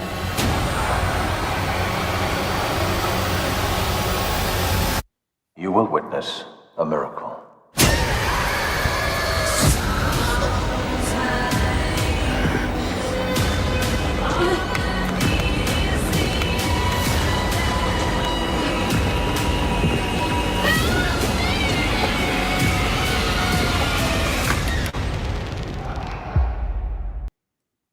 Yeah, I think that's available on streaming now. I think it's in theaters and streaming. Nice. A24 is doing the fucking smart thing and, you know, releasing shit like to streaming and theaters at the same time or around the same time. Because, I mean, you know, it's really kind of sad because I got to figure out what theater I'm going to see Nosferatu on Christmas because Better get your tickets, dude. Movie theater's gone now. Oh, really? Yeah. Yeah, you might have to go into the city for that one. I bet. Because they're selling those. They're There's selling a those mall tickets. somewhere, Brian. There's a mall somewhere playing. No, I know there's a mall about like a half an hour drive from me, right? Oh, that's not So too I'm going to bad. be able to see it. I'm going to see it at the same place where I saw Terrifier 3, right? Oh, nice. There you go. Right. So I'm pretty sure that theater's still going to be there. It just sucks that the neighborhood theater is gone. Yeah, that's horrible. Like that is fucking tragic. I know. Was it Sony? I think somebody big just bought Alamo Drafthouse. Oh, really? Yeah, which, you know, they're still limping along. They're not what they used to be. For one thing, they pared down their menu. I used to go there and fucking fuck over one of their grilled cheese sandwiches. They made like a grilled cheese sandwich with like 3 different kinds of cheese and like what do we call it? Tomato and shit, and just, you know, it was, you know, cooked in butter, right? Like the kind of thing you want to wolf it down when it's hot and crispy. You know, you don't want it just to sit there and get cold because then it'll just like, you know, turn all funky. And that was the shit. That was the shit, man. I love that, and they don't have that anymore. Like that was the best thing, being able to go into a movie theater, watch Streets of Fire, Shogun Assassin, Lucio Fulci Zombie, have a beer or a cider, right? Yes, Microbrew shit, and one of those fucking awesome orgasmic grilled cheese sandwiches. But not anymore. Yes, sir. Can we see what you're working on? That's a good question. Right now, it might be a little spoilery. Otherwise, I would. Damn it! Yeah, I knew. I tried though, Brian. I tried. It's definitely the book me and Brian are working on right now. So. Yes. I And, like. and when are you guys going to come out on one of the shows and tell people about it? Oh, for sure. But the thing is, this is like a side project, right? I don't For like care. both of We us. talk about a 6-gun. We talk about Butch Cleaver. You That's guys haven't been out on Puritanian. the network to talk about either one. Well, if we're talking about the Puritanian, we're gonna have to like have like some finished art, I think. Yeah, I want to have a bunch of stuff done for it. Yeah. Okay. But it's all. It's time to remind people in the network who you guys are, because not everybody stays up late for this show, and this is the only show you guys are really on during the week. You know? Yeah, I know. I'm gonna try to change that. I am gonna try to stream maybe a little more often, and also maybe focus on promoting other people's books. You know, Ink Spots and Jason Bascom. I'm talking about Reached you out on promoting Twitter yours. today. What was that? I'm talking about you coming on the network promoting your book. But yes. Oh, I'm going to go back into promotion mode. Yeah. I'm going to go back into promotion mode when I get back the colors for all of this. It's like 60 plus pages. Nice. Is that 9 and 10? Comic book art, dope comic book art. Is that 9 and 10? This is this is the new Six Gun, right? Which is by our boy Preston Acevedo. Yeah. Which one is it? Number 9, number 10, number 11? 9 and 10. This 9 is from and 10. Yeah, that's right. So this is issues 9 and 10, and then there's the bonus backup story, which I'm doing ghetto lettering on now, which is lettering. Yeah, which is by my friend Jason Orpheus, who does Octopus Cowboy. Yeah. And he is absolutely fucking great when it comes to historical accuracy. I knew he was like the guy that was going to do that needed to do this story, because it kind of needed, like, some artists are lazy when it comes to doing the research, you know? Yeah. And I just noticed in his book, I was like, damn, everything's like period accurate. So that's Robert Eggers and shit. That's my boy. That's my boy. Yeah. So that's when they're like, well, yeah. Once we go into fulfillment, hopefully, I'm thinking February. Then I'm gonna go hardcore into promotion mode, because then I'll have a book to in hand to sell that people can get immediately. Nice. Yeah. What's a man? See what you started, Brian? Learns to cook a grilled cheese sandwich. He no longer needs a woman. Oh, snap. Damn. I know how to make a pretty killer grilled cheese sandwich. I like to get the cheeses. I put ham or turkey on mine too, you know. I smash it down, and I do fresh kosher salt and peppermint black pepper, and I smash that fucker down into the pan, you know. Yeah. And you want that bread nice and crusty. And like that bite of that black pepper and that kosher salt bite, you know. Oh, dude, kids love it with some tomato soup. See, now I like them with hungry. I like them with real cheddar cheese, not that American cheese. Yeah, dude. I use Tillamook. That's I mean, you can't even really call like American cheese. It's like Cheese Whiz or something like that, where it's just like it's a cheese-like product. I have to have real cheese, man. Yeah, I hate American cheese, man. That's horrific. It's horrific. It's really. Speaking of horrific, okay, so this is a guy who bought the rights to Return of the Living Dead, right? Yep. At the same time, there is a fan film sequel that's being made that includes a lot called Return of the Living Dead: Trash's Revenge. Yeah, like she's doing it, right? Yeah, Linnea Quigley is in it, and so are other members of the cast. Right. And so there might be a little legal squabbling there, which is to say, this guy owns the official rights, so that movie is going to probably end up just being a fan movie. That is to say, it's probably not going to get like an official release. It's just going to be something that they just throw on YouTube. Shit. I'm guessing. But let's take a look at this trailer. I am. I'm gonna go out on a limb and say Ms. Quigley will not be dancing on top of a tombstone in this one. Yeah, I mean, I don't know that. Oh, God. Well, let's just look at this thing. Okay. Right. It's a graveyard of wizards. See that often? Oh, now we're hearing Silent Night. So now it's like a Christmas horror movie. Yep.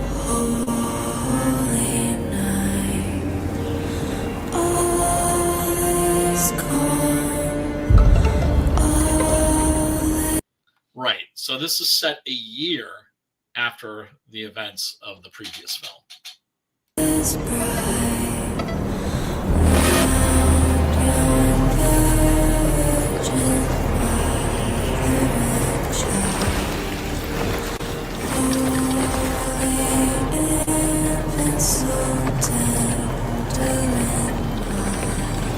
Cosmac.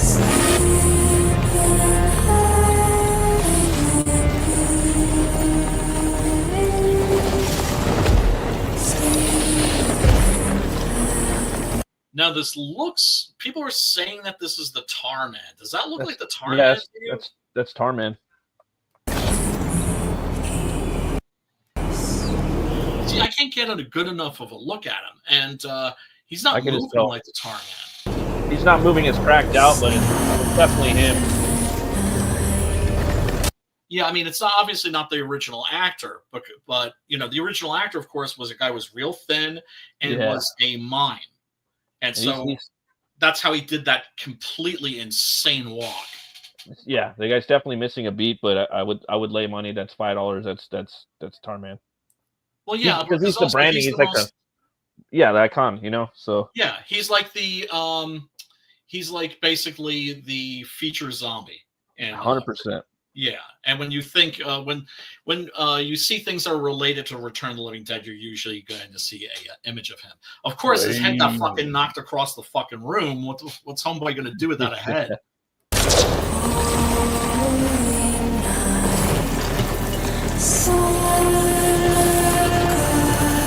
That is one of the greatest moments in horror movie history, too. Every time that they fucking knock his head off with that fucking baseball bat, I'm just like, that's the shit.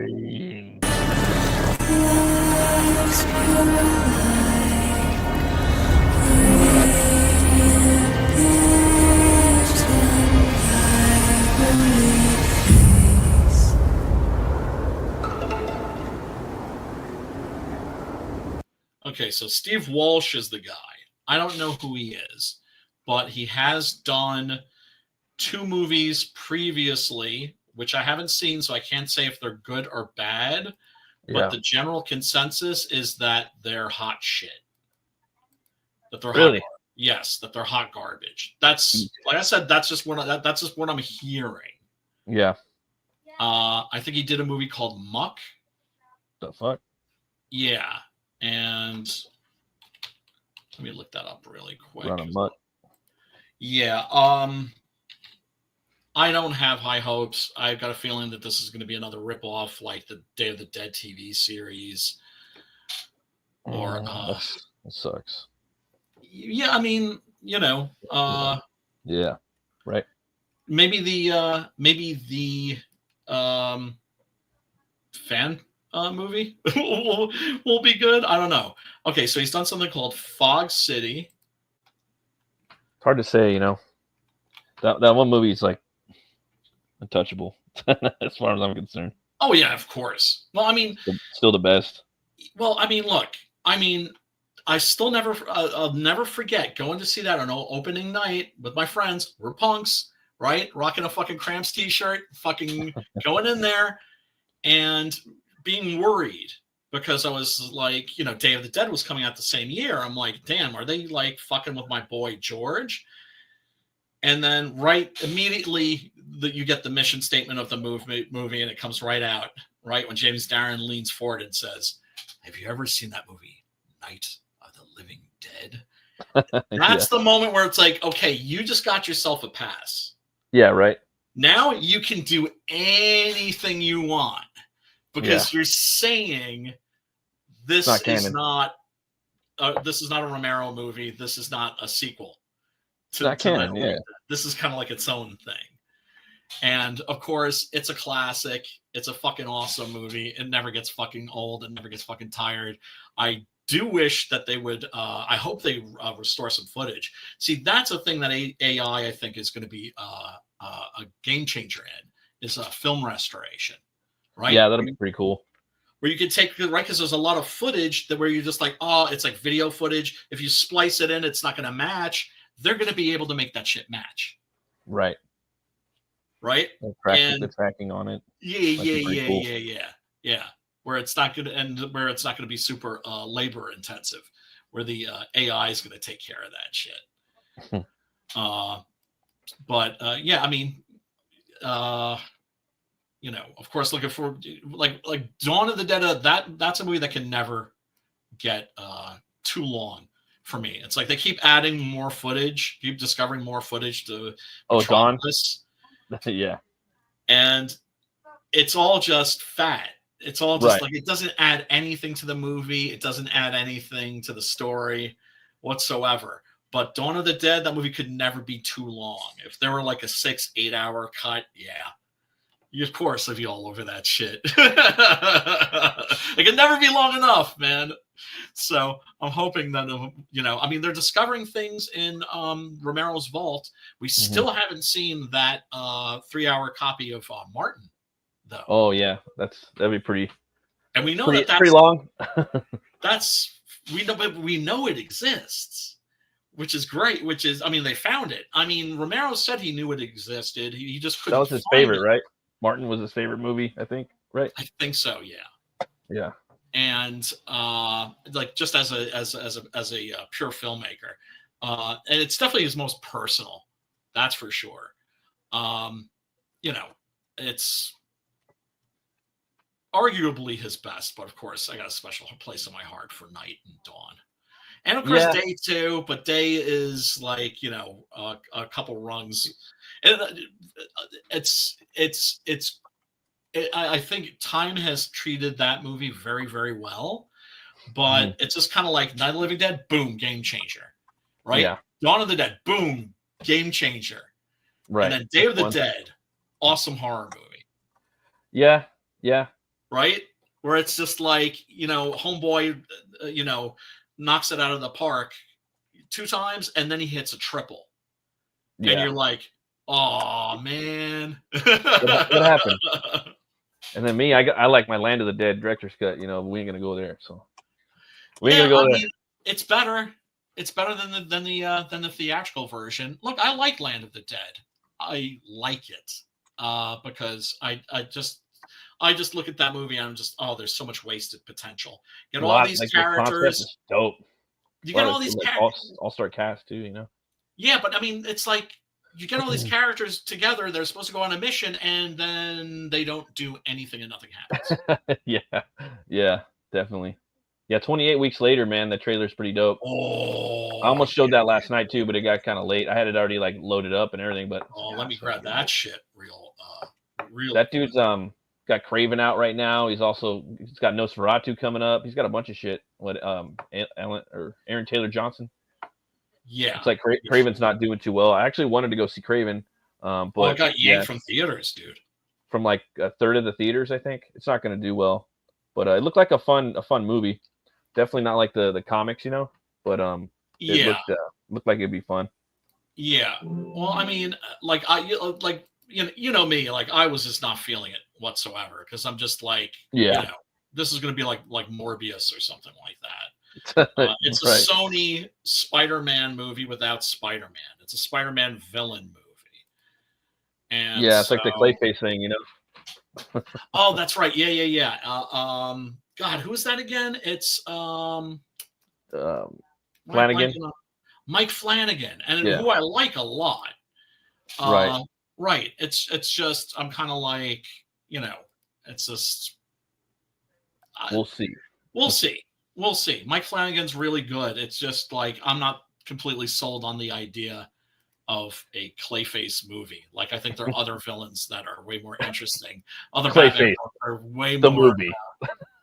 Yeah, so I don't know. We'll see. But at least, and hopefully, it has some Batman in it, and hopefully, it'll be a Batman that exists in a world with Clayface, right? Yeah. And Etrigan the Demon and other freaky, bizarre science fiction / supernatural characters. As long as it's not like the Joker and there's like no Batman in it, and it's just like some dude getting like used in prison, and then I don't know.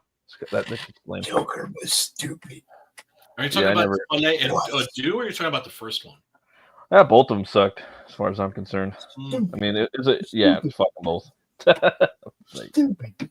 I think the first one is both rip-offs. Right. It's all right, but it has no for me, it has no replay. Like I'm never gonna watch. No replay value. No.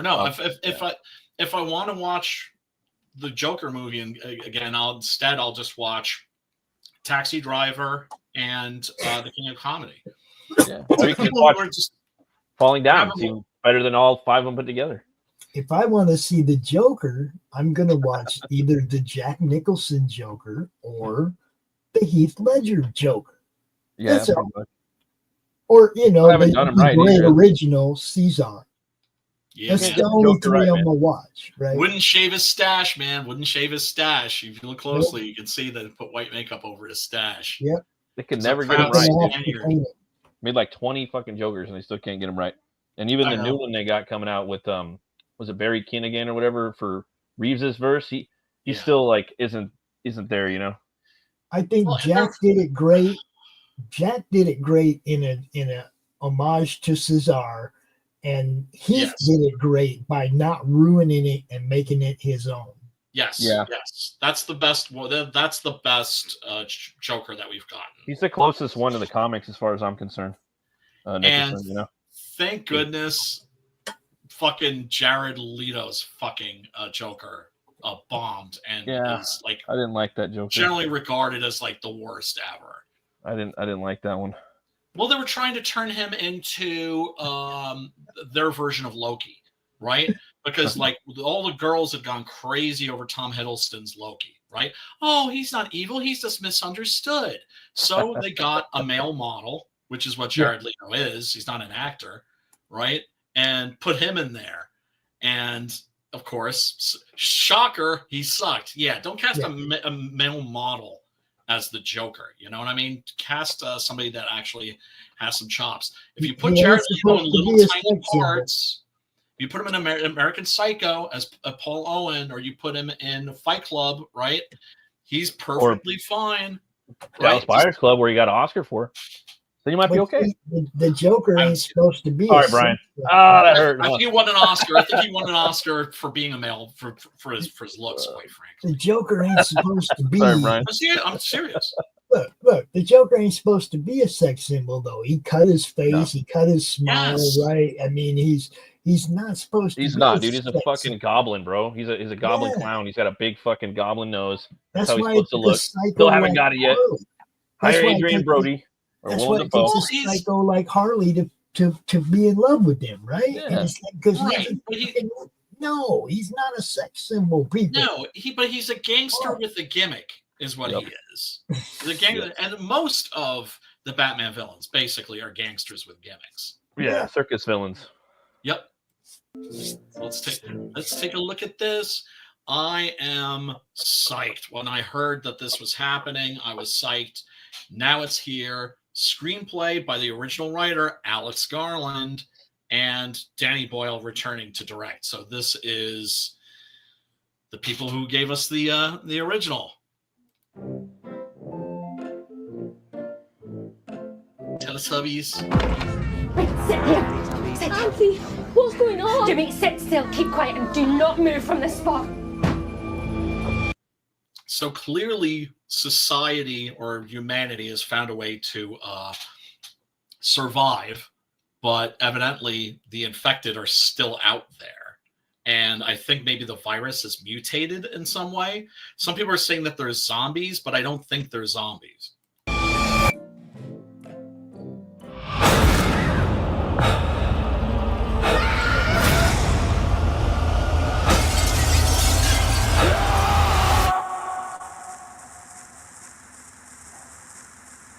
Seven, 6, 11, 5, 9 and 20 miles today, 4, 11, 17, 30. Yeah, a lot of people think that basically what the world would kind of look like, what our world would look like if there were some kind of apocalyptic event, basically it would look like medieval Europe. The day before, boots. Bring out your dead. Boots, moving up and down again. There's no discharge in the war. Don't look at what's in front of you. Boots, moving up and down again. So Cillian Murphy is in this, and it looks like they're doing what I think they should be doing, which is introducing new characters. We're following them, and then like halfway through the film, we'll run into Jim. Well, also they're doing what they should be doing, which is hunting Men go mad with the watching dead. them. There's no discharge in the war. You got Rafe in here too, if you see him. Yes, he plays the villain in this, if I'm not mistaken. Oh no shit. Yeah. Yes, Alex Garland back, and it looks like there are gangs of some kind. Eyes drop, they will get the top of you. Boom, boom, boom, boom, moving up and down again. Now that looked very kind of zombie. Yeah, it did. Well, the flesh. Kind of gives me a the Road vibe too. Yes. One, at least the Viggo Mortensen character, echoed Now, by. in the originals, didn't these all just like pop up out of graves? No, they're the It's a rage zombies. virus. They're the infected. It's a rage virus. Yeah, it's the rage virus. Okay. But this looks well. I hope they haven't made them actual zombies. Yeah, that would be kind of a. Moving up and down again. There's no discharge in the war. Hey, baby.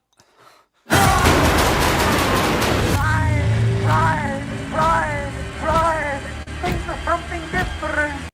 Yeah, that's a really fucking bad sign when you're seeing like giant pillars of human bones in a shrine like that. That would be an indication. I would think of a death cult.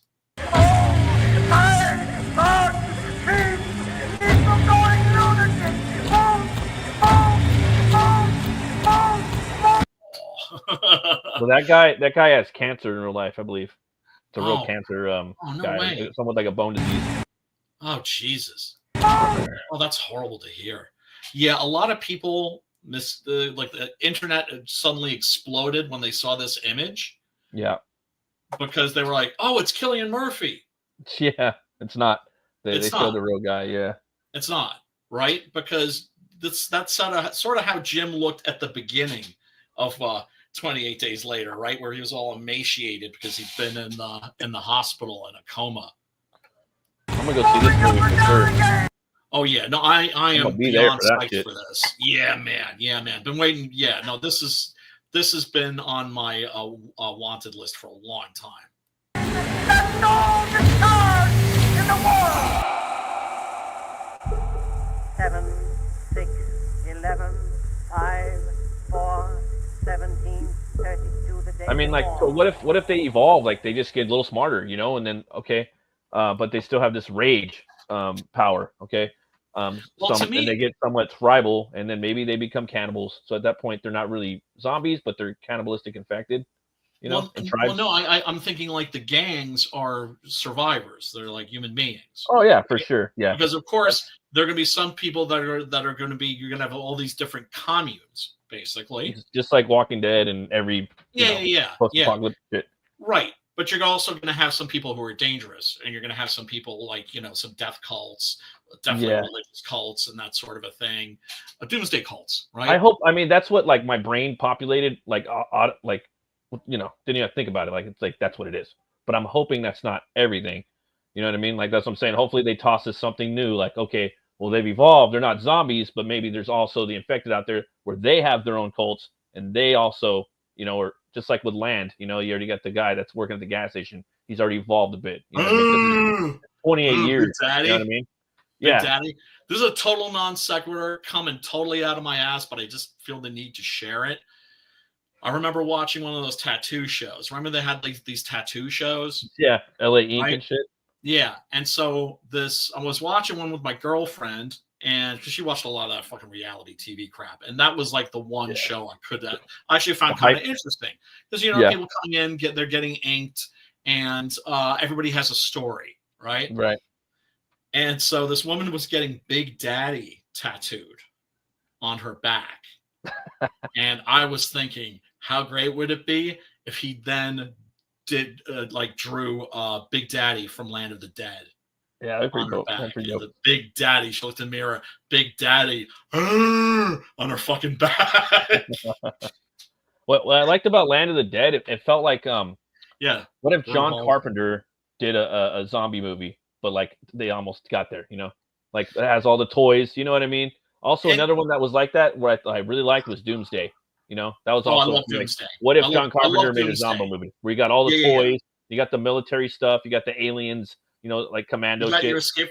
You got your Escape from New York. You got your 28 Days Later. You got brother. you got the Warriors. You got Mad Max. That's what I would do if I made a zombie movie. Aliens. It wouldn't just be like there would be like weapons and a bunch of shit. Just like if I did a Jurassic Park movie, there's gonna be humanoid dinosaurs. That's the next thing. They're cloning humans with dinosaurs, and there's tribes and gangs and clans and fuck yeah, dude. Because they're not even dinosaurs. They're fucking monsters anyway. So let's go fucking Franken dinosaur with it anyway. Yeah. You know. Yeah, since it is all about cloning, and then of course, they're monsters, bro. That's what I was telling my brother about that today. I was like, hey, you know, Jurassic Park, they're fucking monsters. They're not even dinosaurs, you know. Yeah. Yep. Absolutely. You know, not a big fan of that franchise, but the first two movies are quite good, I think. Yeah, I like the first two. I don't like 3. I liked the Jurassic World. The second one was kind of I know I liked the second one too because that turned into a monster movie, a haunted house movie, or a monster house movie at the end.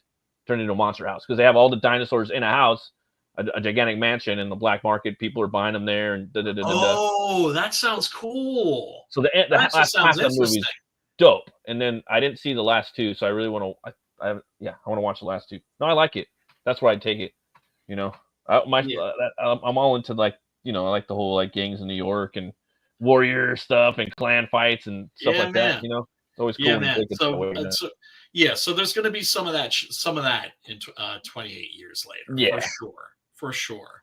It looks like Rafe, like just by looking at it looks like he's like a double crossing bastard from it. Like they save him or something, and he's not who he seems. You know what I mean? Maybe we'll see. He's a excellent actor. You know, he never lets you down. I want to see the return. You know, he's always fully present, right? He's Swoldemort now, bro. He's still swole in this movie too. Swoldemort. Yeah, I heard the return was good, but like I know I have a feeling me and you were gonna like it once. But oh man, what's his name? I forgot his name. Elysian Fields. Yeah. Michael Odin. He's like a history teacher. He's like, At the end of the day, Michael Odin will know the answer. Yeah, he didn't like it too much, but I asked him like what his favorite Greek Greek myth movie was, and it wasn't anything like popular or anything. I forgot what one it was. Jason and the Argonauts? Yeah, it wasn't that. It wasn't no Argonauts or no Clash of Titans. You know what I mean? Mine's you know, I love Clash of Titans. That's my favorite for sure. Oh man, I remember going to see that. Still like the OG one too. Same year, man. Same year as I like the remakes too. I like Wrath, the remake of Wrath, or the remake of Clash, and I like Wrath too. Haven't seen any of the remakes. You would say that those would be worth watching? Oh fuck yeah, they're dope, dude. Yeah. Okay. All right. They tried hard to make the second one, Wrath, like they tried to make that one God of War. They tried really hard. You know, like it's like the closest thing you're gonna get to a Kratos movie. Oh, Henry Cavill evidently just had a little victory. Oh, really? At Amazon. Yeah, because it looked like he was. Yeah, because they were fucking with shit, of course, right? Oh yeah. And he was like, "That's it. Like, if you're gonna do this, I'm out." And evidently, they're like, "Okay, no, we'll do it your way." Right? They didn't call his bluff. Right? Although I don't think that's the thing is, I don't think he was bluffing. Right? Because he'd been through that shit with The Witcher, and look at what a fucking woke piece of fucking shit that show turned into. He's probably just like, you know what? If you don't want to play ball, I'm just gonna go do whatever I could do. I'm gonna go make some fucking. I'm gonna go make some because there's so many like cool filmmakers out there like Eggers that are like on the up and up coming up. You know what I mean? Mm-hmm. Cosmatos, things like that. He could go into indie, dude, and do some dope. That's what he should do because Hollywood is done with him. They do not like him. There's something about him that makes them hate him, and part of that was they said, you know, on the Witcher set, he was a toxic gamer dude, bro. Hell yeah! Because he was like, wait a second, that's not That's not part of this. Yeah, he was just trying to keep it legit, and they fucking didn't like it. Gangster. That's the guy that you want, if anything, right? But no, that's the guy you want sitting next to the director, man. Going, that ain't for real. The writers are up their ass. That ain't for real. Well, that's the guy you want sitting next to the director. Well, you know what? Their agenda, you know, game studios are fucking laying off fucking woke motherfuckers left and right. And there's like a and purge giving themselves going on now. awards Hopefully for that'll it. happen in Hollywood too. But Hey, they're doing that and they're giving themselves awards for it. Yeah. Mm-hmm. And we talk about all the time, like it's just kind of backed up from a few years, so they got to shit all that out of the pipe, all that stuff. The fucking you're gonna get another 2 content, years. Get all that woke crap out of the pipeline, and then they could start coming in with actual, just regular normal shit. I know. Because that stuff is just, it's not even, they don't even care about anything. It's just to spread their agenda. It's all political. That's the thing. They're just propaganda. frighteningly mediocre people. Yeah, and they don't even care about any of the stuff. Like they don't care. It's just about getting their political message across. They want to burn it down. They want to burn it down. They don't give a fuck. Like the people at Sweet Baby Inc. That video game cabal. They were like we're going over the mission statement, and one of them was to burn the gaming industry down. Yeah, they're political activists that do not care about entertainment. They don't care. No. Lost souls. Yep. And the thing is now, all that fucking DEI shit and everything. It looks. I'm hoping that this is the end. I have a feeling finally, we're past peak woke and everything. But I think so. Finally. But yeah, I think so. It takes you're always going to get a little more woke shit. Like it's always going to be a little bit more woke than it was pre-2015. A little bit. I think in everything, it's not really going away 100%. It won't be exactly like it used to be, but like a lot of it's gone, brother. Well, look, some of that shit is fine, right? Like for instance, I remember as a kid reading an article in Starlog magazine about like black actors, black characters, black people in science fiction. Yeah. And there's like literally like, oh yeah, there was that one dude that was like operating the controls at NASA or something like that. Do you know what I'm saying? Like it was just insane. It's the same thing with like in the video games, the protagonist, even I was like, it's always like a white dude in his 20s. Yeah, always. Yeah. Like fresh out of the Marines or something. Right. So it's just like it's always the same thing. But then, of course, these motherfuckers come in and they don't do shit smart. They just give us like Concord and fucking. Or they do the Gordon Good brother. We could like do no wrong, and he's a fucking blundering idiot. You know what I mean? A black guy. They won't make him like a badass or anything. He's like they'll make him a blundering idiot, cuck, simp. You know what I mean? Yeah. Well, they elevate degrading to black dudes. Yeah. Oh yeah. Or some white fucking activists doing it, But it's gonna end, dude. Like it's not, Trump won. Sorry, motherfuckers. How do you like it now? Type shit. How's that taste? Yep. Which we've been waiting for, and we knew was eventually gonna happen. But I didn't think it was gonna be like that. I didn't think the whole like world was gonna turn red. Like look at like vote conservative. So happy. No one did, dude. Nobody saw that coming.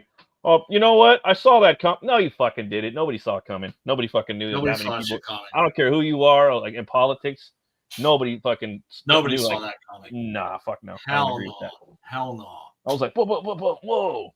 I was like, telling my wife, look at how red everything is. I don't care about the electoral. Look at how fucking red the country is. So crazy. What movie are we doing next week? Are we doing the Kung Fu? Are we doing it's Kung Fu, huh? It's Kung Fu, but we might do a Christmas horror movie. Oh yeah, that'd be more appropriate. Instead, I'm gonna see if I can find Dial Code Santa. If I can find like a streaming copy of that. It's also called.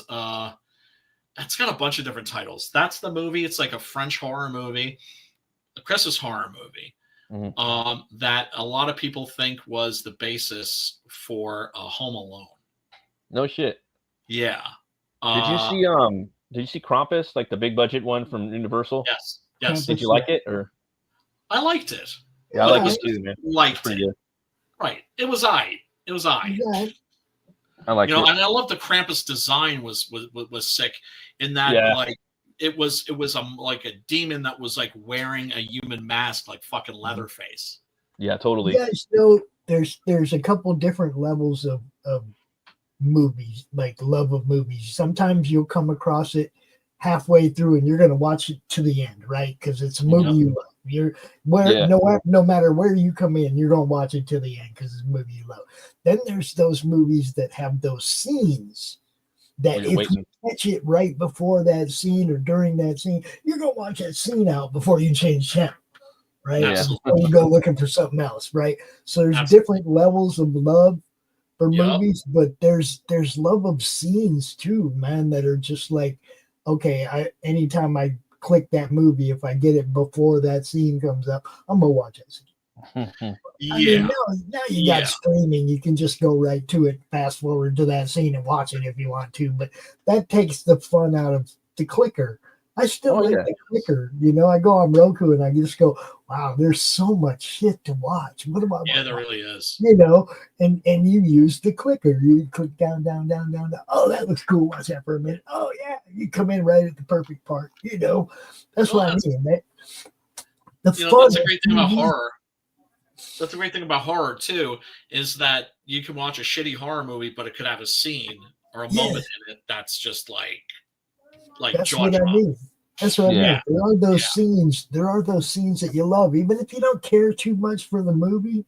Sometimes there's just those scenes that you go, oh. Or images, where you're just like, yee, or like, damn, that just absolutely, burrows its way into your. That movie Galaxy of Terror?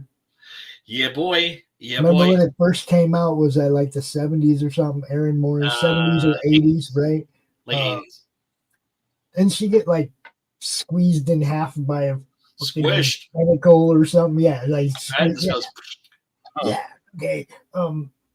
That shit has stuck with me since I was, I don't know, 16 or 17 when that movie came out. I love that movie because it's so fucking sleazy, right? Because it feels like it's breezy, it feels not like like one of the Warren magazines, like Creepy or Eerie. It feels like one of the ripoffs. Eerie Publications, they were the ones that put out like the ripoff, like the really greasy horror magazines with a cheap newsprint would rub off on your fucking fingers and stank.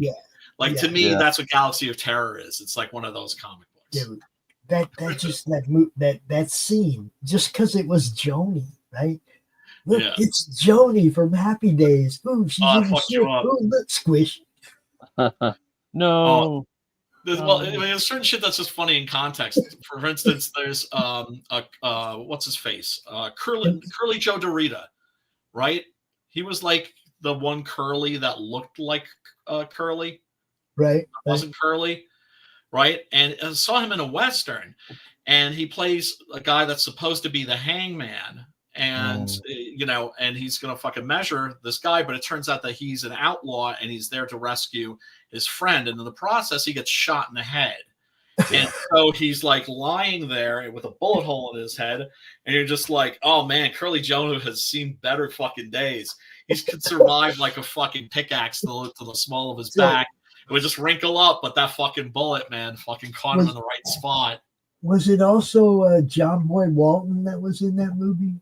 I don't think so. I think that was with Gregory Peck, actually. But the thing is, it's only funny. I forget. But the point is that it's only funny if you know that he was like one of the Three Stooges. That's funny. That's what I mean. Otherwise, it's perfectly fine. The association. I'm just thinking. I mean, it was Joni from Happy Days, but I thought there was another space movie at the time that Richard Thomas was in, John Boy Walton, right? Yeah. Battle Beyond the Stars. Yeah, it's like all these movies that had people that we knew from sitcom families and shit, and all of a sudden they're like, they couldn't sell it as being outer space, characters in outer space. It was like the stereotype they already had, just it couldn't sell outside of it. Well, there was more of a division between television and movies, right? Now that line is gone, which I think is great, right? So you can have actors that jump back and forth. It's not seen as stepping up or stepping down. Well, to me, it's like Richard Thomas was like, okay, he was John Boy Walton. Everybody knew who he was, right? And then he went on to try to do movies, and it just doesn't seem like anything he did in movies sold because he was John Boy Walton. Yeah, it's like that's one cool thing about casting like unknowns for certain roles, because you can't buy like known actors sometimes in that role. Like unless the actor is so fucking good that they He was perfectly fine though. just appear in it, you know, it's really hard sometimes. But I mean, he was perfectly fine as a very innocent country boy, right? Yeah. So it's not like he was cast against type. He was just like John Boy Walton, just in outer space, like on another on Mars or something. Yeah, it just didn't sell. That's what I mean. He couldn't sell outside of that, you know. And right, but he's perfectly like, he's perfectly fine in that movie. It was kind of like Mark Hamill. And it was a hit. Yeah, I mean, that's what they were looking for, because, of course, Mark Hamill's character, Luke Skywalker, is like the same character. He's also right, but when he tried to do other stuff, what did you get? Corvette Summer. Yeah, and then, of course, became the People's Joker in the Batman the Animated Series. Can't forget that. Anyway, it's about, damn, almost one. God damn, man. Got to skedaddle. Got to give my kitty some love. And play some video games and crash. Anyway, everybody that's tuned in, thank you so much for tuning in. We really do appreciate you. Smack that like button. Ring a ding dong dong the bell for notifications and all that happy stuff. And before we leave, of course, we got to know, Matt, where can people find you and your stuff? You guys could find me on Twitter at Roomcutter Comic. You can also find me on my channel, Metal Movies and Brewskis. I do reviews. Also, I do shows usually Saturday nights at midnight. We talk about monsters, comics, movies, metal. So yeah, try to do that on Saturdays at midnight. And yeah, if you guys want to check out my comics, go to butchcleaver.com. Thanks, Brian. I really appreciate it. Appreciate you, bro. And Pops, what you got going on? Well, what's the dealio? I work every day right here on the Madness Comic Network. We got stuff, more stuff, and then some more stuff. And that's what we do. Suckers gots to know. Basically, let's see. Tomorrow we have episode 5 of the Fourth Wall interviews. Okay. Where I interviewed the character from R.J. Williams' book, Orion. Nice. Oh, is RJ going to be fucking R.J. Williams? Oh, okay, gotcha. Got the different RJ. The RJ, other RJ. I mean, I'm sure I'm gonna get that one too at some point. But you know, I'm gonna try to get Matt too. I still want Butch Cleaver. Yeah, we'll get that going. Butch. Six Gun Gorilla, I would just be like doing like no, I was thinking about sign that. language. No. Actually, I was thinking about that, Brian. If I wanted to interview somebody from the Six Gun Gorilla, I would want to interview the ghost of the guy who died in episode 1. Oh. His daddy, the guy who brought him back, the guy who brought him there. I'd want to get more backstory on the gorilla itself. His human father. Yeah. See, I'd want to get more backstory on the gorilla itself. And who am I going to get that from but the ghost of the guy who brought him to America? You see what I'm saying? When I killed him off, I remember my artist, Adrian, was bummed out. He was just like, oh, I love drawing that character. I was like, oh, don't worry. You're going to be able to draw him because even though we killed him, you can always bring him back in flashbacks. Well, see, and this is the whole thing. I was going to say, can you be that guy? Can you be the ghost of that guy? I could maybe be Giuliano Schmidt, the secret agent for the Union Army. Giuliano Schmidt, half German, half Italian. He's based on. It has to be somebody that knows the gorilla's background and histories, because we're trying to introduce the Six Gun Gorilla to the fans, and we can't interview the gorilla. Who knows the gorilla the best? He'd bore the fuck out of you. He'd bore the fuck out of you. And he would just look frustrated too. Like, you know how gorillas just always look angry? Yeah. Right? They have resting bitch face. Who knows the gorilla the best, bro? Or who knows the gorilla story the best? Right. We'll figure something out. That'd be the person we want to interview. You know, the person that knows the gorilla the best. But that's the kind of thing. That's the kind of thing that show is. Monday Madness. We still need a guest for the second half of the show. 5:45 p.m. Eastern. If anybody wants to come out and should see if you know, Jason and Ink Spots, Jason Bascom and Ink Spots. I know that they're looking to promote Frog G2. Yeah, the sign up. Doing like a sign up for that. So yeah, big shout out to those guys. And, let them know. I think we got a spot tomorrow. You know, and then it's freaking figures tomorrow night at 10:30. Where Dustin and the Zombie come out and talk about action figures and the people who create them. And all the shit that I can't afford to buy. Oh yeah, you know, Brock. Actually, you'd really like this show. You should probably be on this show. Oh man, I miss my toy collection. It's all gone. It's all gone. I know. But you know a lot about that shit. You know, it's like those guys know a lot about that shit. I think you would be a good guest for that show once in a while. Oh, dude, yeah, no, I'll totally try popping on if I get the chance. But anyway, everybody, you can find me at Brian Christgau on the Twitters, at Brian Christgau on the Facebooks, and then of course you can find me right here. Like I said, hook a brother up with a subscribe if it's not so bother. And Pops, are you going to take us out? Yeah, I got a few things I want to play. Right. Until next week, people. Peace, love, and metal. Yeah. Peace out. We got something from Mike Barron for you. Nice. There you go. Check it out. When a series of shipping disasters points to a mysterious sea monster, Sherlock Holmes and Dr. Watson leave the comfort of Baker Street and board a freighter where they encounter unexpected betrayal and come face to face with the enigmatic Captain Nemo and his submarine, the Nautilus. As they delve deeper into the case, they uncover a conspiracy involving a Russian Tsar with an airship that rains destruction on unsuspecting cities. With time running out and the world on the brink of war, the heroes must use all their skills and resources to stop a massive conspiracy and prevent global conflict. From Eisner-winning writer Mike Barron and illustrator Richard Bonk, dive into the depths of adventure and unravel the mysteries of the sea with the world's greatest detective in Leviathan. Order now at baroncomics.com. Yeah. I like that. I like it a lot. In the heart of a major city, in a place raised to honor Earth's past protectors, the world will again learn, sometimes, superpowered intrigue doesn't stop at the grave.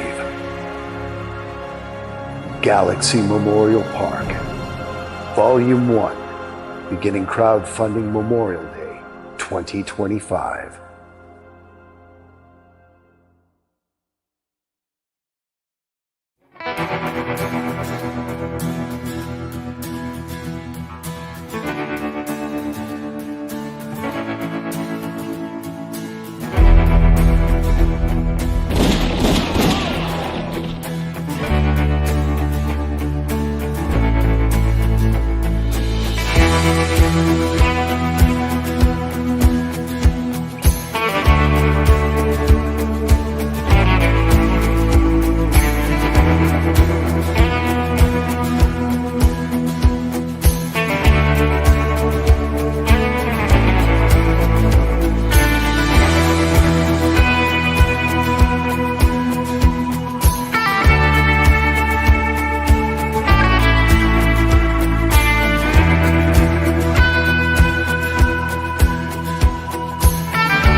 It's Flip City Magazine, The Parodies, Special Edition, with savage send-ups of The Walking Dead, Star Trek Picard, Stranger Things, The Mandalorian, Guardians of the Galaxy, and more from the first 4 years of Flip City. Get Flip City The Parodies free when you subscribe in print at flipcitymag.com. The world's best satire magazine, and never, ever woke.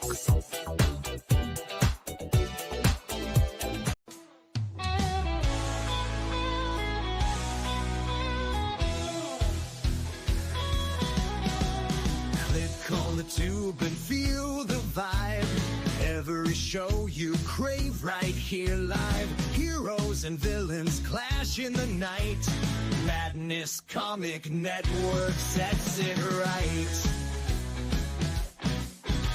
Scroll through the list, find what you need.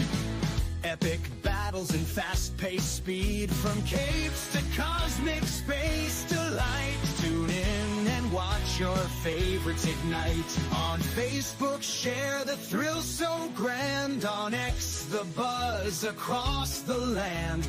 Madness Comic Network all around. In every episode, joy is found.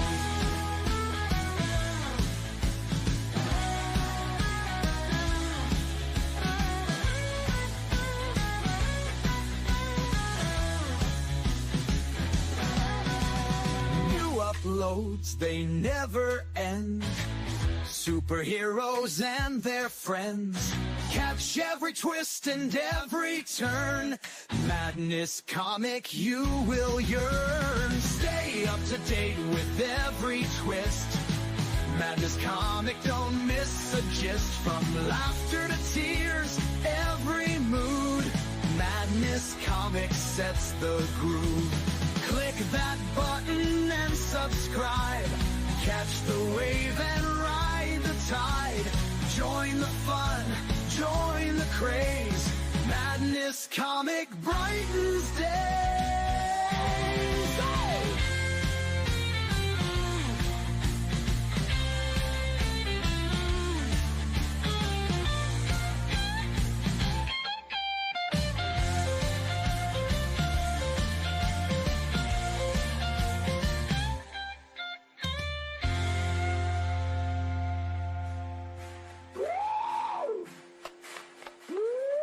New uploads, they never end. Superheroes and their friends. Catch every twist and every turn. Madness Comic, you will yearn. Stay up to date with every twist. Madness Comic, don't miss a gist. From laughter to tears, every mood.